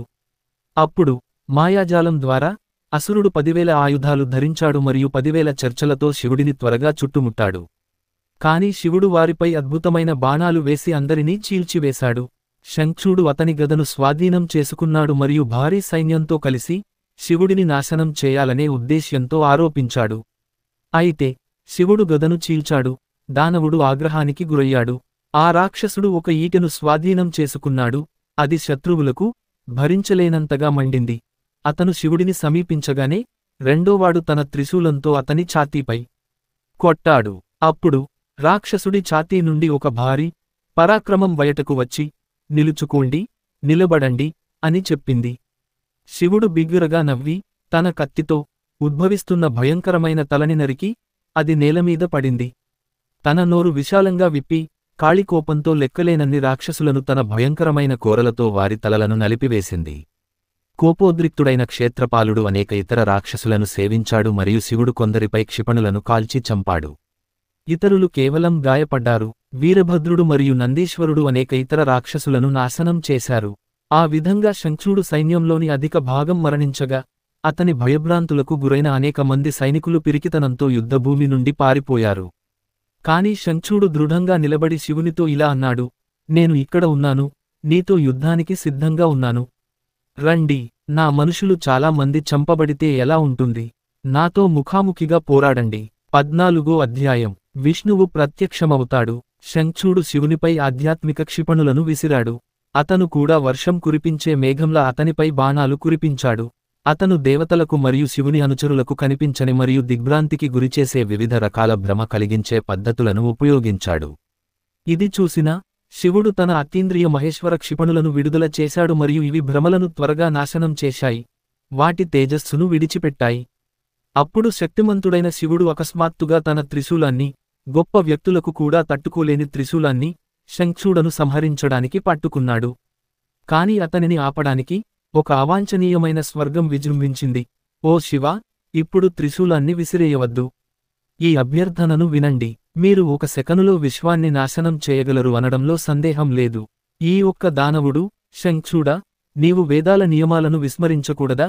శంఖుడు భగవంతుని కవచాన్ని ధరించినంత మాత్రాన బ్రహ్మదేవుడు చెప్పినట్లు అర్థం చేసుకోండి. అతని మెడలో ఉన్న తాయెత్తు మరియు అతని భార్య తన వైవాహిక విశ్వాసాన్ని కొనసాగించినంత కాలం అతను ఈ వరాలను పొందలేడు. కాబట్టి వాటిని ఉల్లంఘించకుండా నిజాయితీగా చేయండి. అందుకు శివుడు, అలాగే ఉండు అని బదులిచ్చాడు. ఆ సమయంలో పరమశివుడు విష్ణుమూర్తిని చూడాలని కోరుకున్నాడు మరియు విష్ణువు అక్కడ ప్రత్యక్షమయ్యాడు. శివుడు అతను కోరుకున్నది చెప్పాడు మరియు విష్ణువు అతనికి సహాయం చేయడానికి అంగీకరించాడు. కాబట్టి వృద్ధాప్య బ్రాహ్మణుని వేషం ధరించి ఆధ్యాత్మిక శక్తిలో అగ్రగణ్యుడైన విష్ణువు శంఖుడిని సమీపించి, ఓ దానవుల రాజా, దయచేసి నా అభ్యర్థనను మన్నించండి. మీరు అన్ని రకాల సంపదలను మరియు సంపదలను దానధర్మంగా ఇవ్వండి. కాబట్టి దయచేసి నాకు ఏమీ ఇవ్వండి. నేను నిశ్శబ్దంగా, ప్రశాంతంగా ఉన్నాను. నేను చాలా ఆకలితో ఉన్నాను మరియు దాహంతో ఉన్నాను. దయగల ముఖంతో, ప్రసన్నమైన కన్నుతో అతను ఏది కోరితే అది ఇస్తానని అతనికి ప్రమాణం చేశాడు. అందుకని బ్రాహ్మణుడు ఆప్యాయంగా, నాకు మీ రక్ష కావాలి అన్నాడు. సత్యం పలికిన బ్రాహ్మణుల శ్రేయోభిలాషి అయిన శంఖుడు ఆ విధంగా మారువేషంలో ఉన్న విష్ణుమూర్తికి తన దివ్యమైన రక్షను అప్పగించాడు. అప్పుడు విష్ణువు శంఖుడుని రూపాన్ని ధరించి తులసీదేవి రాజభవనానికి వెళ్ళాడు. అతను ప్రవేశ ద్వారం వద్దకు చేరుకున్నప్పుడు అతను విజయం ఇంటికి వచ్చేలా కనిపించాడు. తద్వారా ఇతరులు తమ డ్రమ్లు కొట్టారు మరియు విజయం అని కేకలు వేశారు. తులసీదేవి నిద్ర నుండి లేచింది. ఆ శబ్దాలు విని పవిత్రమైన స్త్రీ పరవశించిపోయింది. ఆమె ఆత్రంగా కిటికీల గుండా రోడ్డుపైకి చూసింది. తన భర్త తిరిగి వచ్చాడని తెలుసుకున్న ఆమె అన్ని శుభకార్యాలను ఆచరించి బ్రాహ్మణులకు నగదు కానుకలను అందించింది. అప్పుడు ఆమె తనను తాను అందంగా తీర్చిదిద్దుకుంది. విష్ణువు తులసి అపార్ట్మెంట్కి వెళ్లాడు. ఆ స్వామిని చూసి ఆయనే తన భర్తగా భావించి సంతోషించింది. ఆమె అతని పాదాలకు స్నానం చేసి ఆయనకు నమస్కరించి ఏడ్చింది. అప్పుడు ఆమె అతనిని రత్నాల సింహాసనంపై కూర్చోబెట్టి కర్పూరంతో సువాసనగా చేసిన మంగళకరమైన తమలపాకుని అతనికి ఇచ్చింది. ఈరోజు నా జీవితం సంతోషంగా మారింది. పోట్లాడుకోవడానికి వెళ్లిన నా ప్రియురాలు ఇప్పుడు ఇంటికి తిరిగి వచ్చింది అని చెప్పింది. విశాలమైన కళ్లతో చిరునవ్వుతో అతనిని సేవిస్తూ తులసీదేవి అతనిని యుద్ధ సంఘటనల గురించి మధురంగా అడిగింది. నా ప్రభు, మీరు శివునితో యుద్ధంలో ఎలా చేశారు? అతను దేవతలకు రక్షకుడు మరియు లెక్కలేనన్ని విశ్వాలను నాశనం చేసేవాడు. మీరు మహాస్వామిని ఓడించి ఉల్లాసంగా తిరిగి వచ్చారు. మీరు అతన్ని ఎలా ఓడించారు? దాని గురించి నాకు చెప్పండి. విష్ణువు నవ్వుతూ మధురంగా అన్నాడు. నేను యుద్ధభూమికి చేరుకోగానే భయంకరమైన కోలాహలం జరిగింది. ఆ తర్వాత పెద్ద యుద్ధం జరిగింది. దేవతలు రాక్షసులతో పోరాడారు. ప్రతిపక్షం విజయం కోసం తహతహలాడింది. దేవతలు రాక్షసులను ఓడించారు. కానీ నేను యుద్ధం చేశాను. నేను ఓడించిన దేవతలు శివునికి ఆశ్రయం కల్పించారు. నా ప్రియమైన భార్య, శివుడు మరియు నేను 1 సంవత్సరం పాటు నిరంతరం పోరాడాము. బ్రహ్మదేవుడు మనలను శాంతికి అంగీకరించేలా చేశాడు. ఆ విధంగా ఇబ్బంది ముగిసింది. విష్ణువు తులసీదేవితో మంచం మీద పడుకుని ఆమెతో సన్నిహితంగా మెలిగాడు. అధ్యాయం 15. చివరి యుద్ధం. ఈ సమయంలో యుద్ధభూమిలో శంఖుడ రాజు తన కవచం లేకుండా శివుడిని సంప్రదించాడు. తరువాతివాడు రాక్షసుని సంహరించడానికి అతని జ్వలించే త్రిశూలాన్ని స్వాధీనం చేసుకున్నాడు. త్రిశూలము పేరు విజయ మరియు అది 100 వేసవి ఎండల వలె ప్రకాశవంతంగా ఉంది. దాని ముందు భాగానికి నారాయణుడు, మధ్యలో బ్రహ్మ, మూలానికి శివుడు, అంచు కాలానికి అధ్యక్షత వహించారు. ఇది ప్రపంచం చివరలో వినాశనానికి సంబంధించిన అగ్నిలా ప్రకాశవంతంగా ఉంది. నిర్భయమైనది, ఎదురులేనిది, స్థిరమైనది మరియు దాని లక్ష్యంలో విధ్వంసకరం. ప్రకాశంలో అది సుదర్శన చక్రానికి సమానం మరియు ఇది అన్ని ఆయుధాలలో అగ్రస్థానంలో ఉంది. విష్ణువు లేదా శివుడు తప్ప మరెవ్వరూ దీనిని నిర్వహించలేరు మరియు వారు తప్ప అందరూ దాని గురించి భయపడ్డారు. త్రిశూలం పొడవు 14,000 మూరలు మరియు వెడల్పు 100 మూరలు. ఎక్కడి నుంచి ఎలా సాగిందో చెప్పలేం. ఈ త్రిశూలం తన సంకల్పంతో సమస్త లోకాలను నాశనం చేయగలదు. శివుడు త్రిశూలాన్ని పైకి లేపి గురిపెట్టి శంఖుడుపై విసిరాడు. అది రావడం చూసి రాక్షస రాజు తన విల్లు మరియు బాణాలను వదలి తన మనస్సును సేకరించి యోగాసనంలో కూర్చుని ఎంతో భక్తితో శ్రీకృష్ణుని పాదపద్మాలను ధ్యానించాడు. కాసేపటికి శంఖుడుని తల చుట్టూ త్రిశూలం గిరగిరా తిప్పింది. అప్పుడు శివుని ఆజ్ఞ మేరకు అది రాక్షసుని తలపై పగులగొట్టి అతనిని మరియు అతని రథాన్ని బూడిద చేసింది. ఆ తరువాత త్రిశూలం శివుని వద్దకు తిరిగి వచ్చింది. ఆపై మనస్సు యొక్క వేగంతో వాయుమార్గాలకు బయలుదేరింది. చివరకు శక్తితో మరియు ఆనందంతో నారాయణుడి వద్దకు తిరిగి వచ్చింది. స్వర్గలోకంలో దివ్యాంగులు ఢంకా మోగించారు. గంధర్వులు, కిన్నరులు గానం చేశారు. ఋషులు, దేవతలు కీర్తించారు. ఆడపడుచులందరూ నృత్యాలు చేశారు. శివునిపై పుష్పాలు నిరంతరం కురిపించాయి మరియు విష్ణువు, బ్రహ్మ, ఇంద్రుడు మరియు ఇతర ప్రముఖులు అతనిని స్తుతించారు. కరుణతో శివుడు రాక్షసుడి ఎముకలను సముద్రంలోకి విసిరాడు మరియు ఈ ఎముకలు ప్రపంచంలోని అన్ని శంఖాలుగా రూపాంతరం చెందాయి. దేవతల ఆరాధనలో వారు ఎల్లప్పుడూ చాలా పవిత్రంగా మరియు అనుకూలంగా భావిస్తారు. శంఖంలోని నీరు కూడా చాలా పవిత్రమైనది మరియు దేవతలకు సంతృప్తికరంగా పరిగణించబడుతుంది. ఏదైనా పవిత్ర నదిలోని నీటి వలె పవిత్రమైనది. ఇది దేవతలందరికీ అర్పించవచ్చు కానీ శివునికి కాదు. ఎక్కడ శంఖం ఊదుతుందో అక్కడ లక్ష్మి ఎంతో ఆనందంతో నివసిస్తుంది. శంఖు నీటితో స్నానం చేస్తే అన్ని పుణ్య నదులలో స్నానం చేసినట్లే. శంఖం ఎక్కడ ఉంచబడిందో అక్కడ భగవంతుడు హరి మరియు లక్ష్మీదేవి నివసిస్తారు మరియు ఆ ప్రదేశం నుండి అన్ని అశుభాలు అదృశ్యమవుతాయి. అయితే ఆడవారు మరియు శూద్రులు ఎక్కడ శంఖం ఊదినా లక్ష్మీదేవి చిరాకుపడుతుంది మరియు భయంతో ఇతర ప్రాంతాలకు వెళుతుంది. అప్పుడు శివుడు తన ఎద్దు క్యారియర్పై ఎక్కి తన అనుచరులందరితో కలిసి తన నివాసానికి తిరిగి వచ్చాడు. దేవతలందరూ కూడా ఎంతో సంతోషంతో తమ తమ నివాసాలకు తిరిగి వచ్చారు. బయలుదేరే ముందు శివుడు శంఖుడును అతని శాపం నుండి విముక్తం చేయడం ద్వారా అతనిని ఆదరించాడు. అందువలన అతను గోవుల కాపరి సుదాముని వలె తన అసలు రూపాన్ని తిరిగి పొందాడు.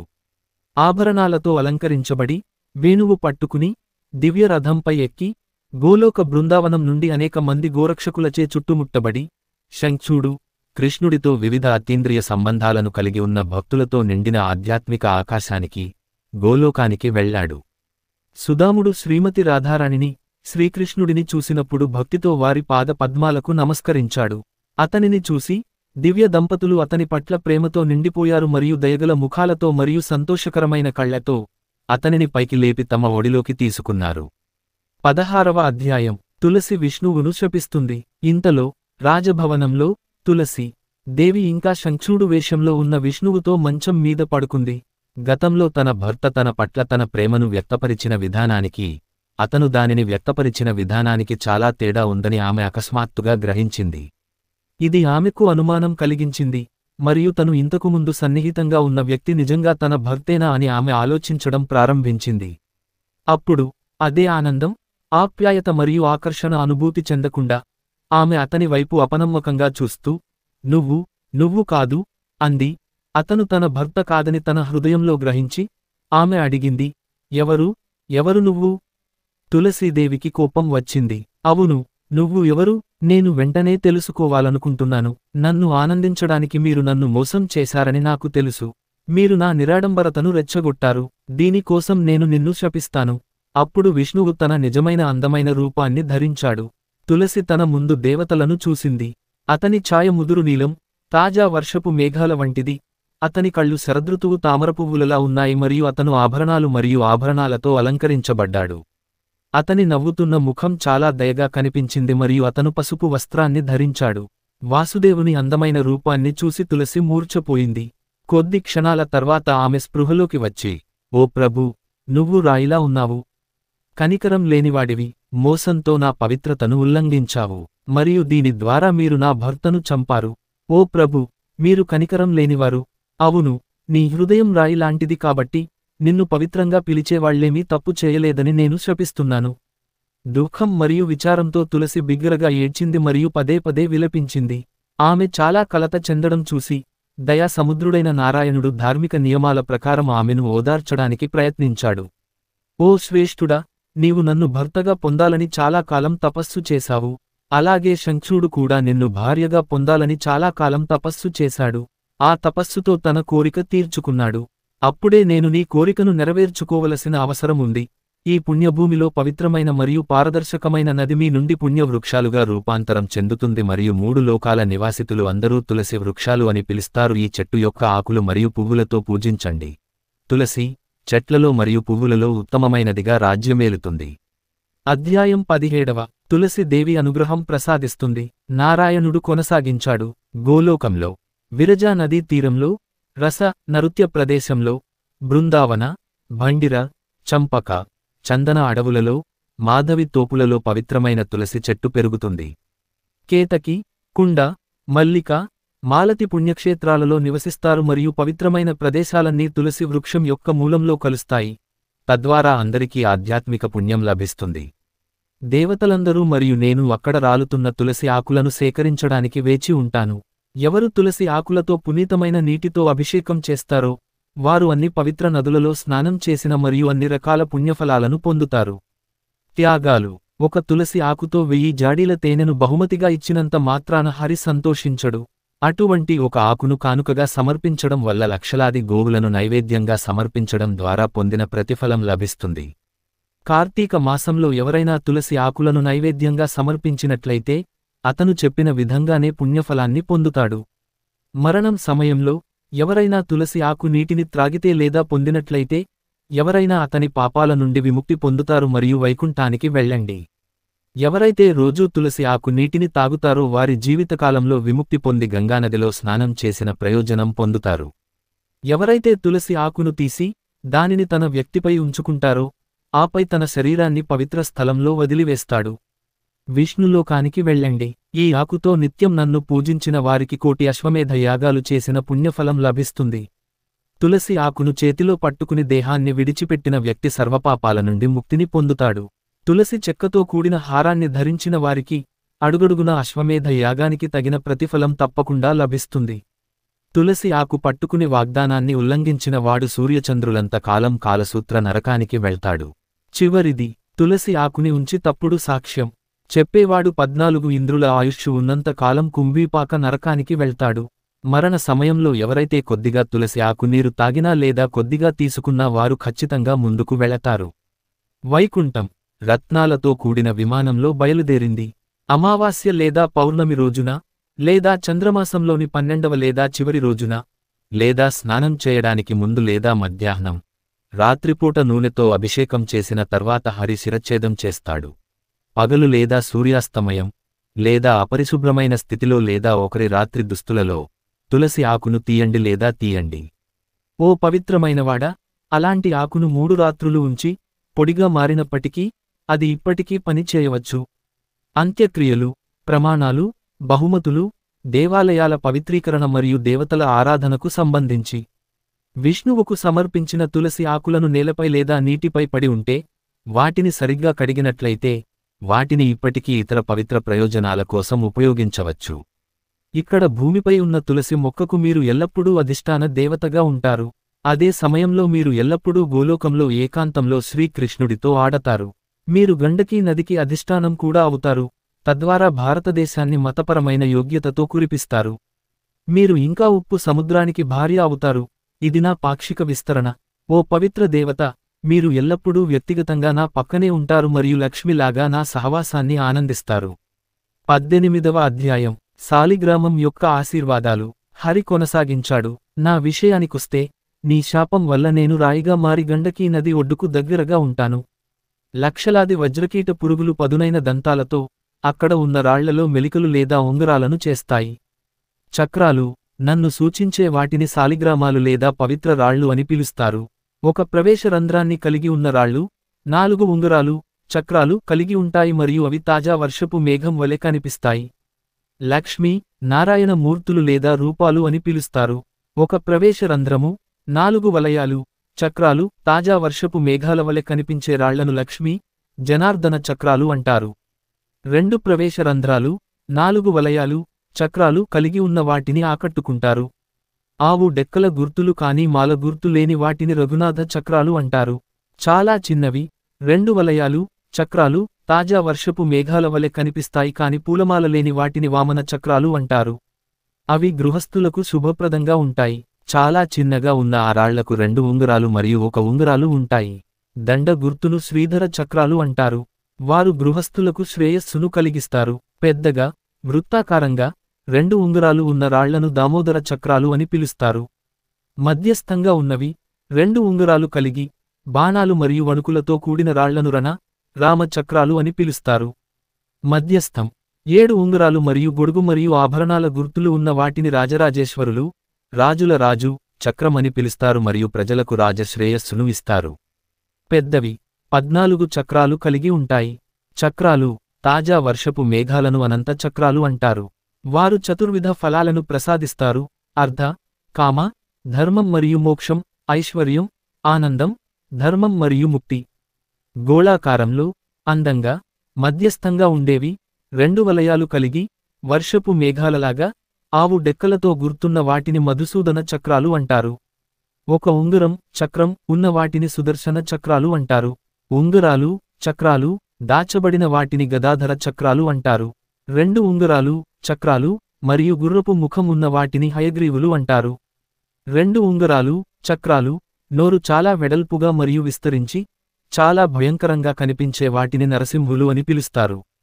వారు తమ భక్తులకు నిర్లిప్తతను ప్రసాదిస్తారు. 2 ఉంగరాలు, విస్తరించిన నోరు మరియు దండ గుర్తులు, ఎలిప్టికల్ కలిగి ఉంటారు. లక్ష్మీ నృసింహులు అంటారు. తమను పూజించిన గృహస్థులకు దీవెనలు అందజేస్తారు. తమ తలుపుల దగ్గర, సమాన పరిమాణంలో మరియు అందంగా కనిపించే 2 ఉంగరాలను కలిగి ఉన్నవారిని వాసుదేవులు అని పిలుస్తారు. వారు అన్ని కోరికలను తీర్చుకుంటారు. పలచటి ఉంగరం కలిగి, తాజా వర్షపు మేఘాల వలె, విశాలమైన కోణాలలో చాలా చక్కటి రంధ్రాలు ఉన్నవారిని ప్రద్యుమ్నులు అని పిలుస్తారు. వారు గృహస్థులందరికీ ఆనందాన్ని ఇస్తారు. ఎవరి ఉంగరాలు ఐక్యంగా ఉంటాయో మరియు వారి వెనుక భాగం సామర్థ్యం కలిగి ఉంటుంది. సంకర్షణలు అంటారు. వారు ఎల్లప్పుడూ గృహస్థులకు ఆనందాన్ని ప్రసాదిస్తారు. పసుపు, గుండ్రటి మరియు చాలా అందంగా కనిపించే వారిని అనిరుద్ధులు అంటారు. వారు గృహస్థులకు కూడా ఆనందాన్ని ఇస్తారు. శాలిగ్రామ రాళ్ళు ఎక్కడున్నాయో భగవంతుడు హరి స్వయంగా ఉంటాడు. మరియు భగవంతుడు హరి ఎక్కడ ఉన్నాడో లక్ష్మీదేవి మరియు అన్ని పవిత్ర స్థలాలు కూడా ఉన్నాయి. శాలిగ్రామ శిల, రాయి ని పూజించడం ద్వారా బ్రాహ్మణుడిని చంపిన పాపం మరియు మరేదైనా పాపం నశిస్తుంది. ఈ క్రింది ఆకారాల శాలిగ్రామ రాళ్లను పూజించడం ద్వారా ఈ క్రింది ప్రభావాలు జరుగుతాయి. రాయి గొడుగులా కనిపిస్తే ఒక రాజ్యాన్ని పొందవచ్చు. రాయి గుండ్రంగా కనిపిస్తే గొప్ప శ్రేయస్సు. అది బండి ఆకారంలో ఉంటే కష్టాలు. దాని చివరలు ఈటె ఆకారంలో ఉంటే మరణం. దాని కోణాలు వక్రీకరించినట్లయితే పేదరికం. ఇది పసుపు అయితే చెడులు మరియు బాధలు. దాని వలయాలు, చక్రాలు విరిగిపోయినట్లు కనిపిస్తే వ్యాధులు. దాని వలయాలు, చక్రాలు ముక్కలుగా విభజించబడితే ఖచ్చితంగా మరణం. ఒక వ్యక్తి ప్రతిజ్ఞ చేసినా, కానుకలు సమర్పించినా, ఆలయాన్ని ప్రతిష్ఠించినా, శ్రాద్ధ లేదా అంత్యక్రియలు చేసినా లేదా శాలిగ్రామ శిల ముందు దేవతలను ఆరాధించినా ఈ పనులన్నీ చాలా శ్రేష్టమవుతాయి. శాలిగ్రామ శిలను పూజిస్తే స్నానపుణ్యం లభిస్తుంది. అన్ని తీర్థాలలో, పవిత్ర నదులలో మరియు అన్ని వైదిక యాగాలలో ప్రారంభించబడింది. ఇంకా అన్ని పుణ్యక్షేత్రాలను సందర్శించడం ద్వారా, వ్రతాలను నెరవేర్చడం ద్వారా, సకల తపస్సు చేయడం ద్వారా మరియు అన్ని వేదాలను చదవడం ద్వారా అన్ని వైదిక యాగాలు చేయడం ద్వారా పొందిన అన్ని పుణ్యాలను పొందుతాడు. ఎవడు తన అభిషేక, స్నాన వేడుకను ఎల్లప్పుడూ శాలగ్రామ నీటితో నిర్వహిస్తాడు. దీక్ష మరియు ప్రతిష్టాపన వేడుకలలో ఈ నీటితో చల్లడం, అన్ని రకాల కానుకలు సమర్పించడం మరియు మొత్తం భూమి చుట్టూ తిరగడం ద్వారా పొందిన ఆధ్యాత్మిక పుణ్యాన్ని పొందుతుంది. నిస్సందేహంగా శాలగ్రామ శిలాను రోజూ పూజించే వ్యక్తితో దేవతలు సంతోషిస్తారు. అతను చాలా పవిత్రంగా ఉంటాడు. అన్ని పవిత్ర స్థలాలు కూడా అతని స్పర్శను కోరుకుంటాయి. అతను జీవన్ముక్త, తన భౌతిక శరీరంలో ఉన్నప్పుడు విముక్తి పొందాడు మరియు చాలా దైవభక్తి కలిగి ఉంటాడు. అంతిమంగా అతను వైకుంఠానికి వెళ్లి అక్కడ శాశ్వతంగా హరిని సేవిస్తాడు.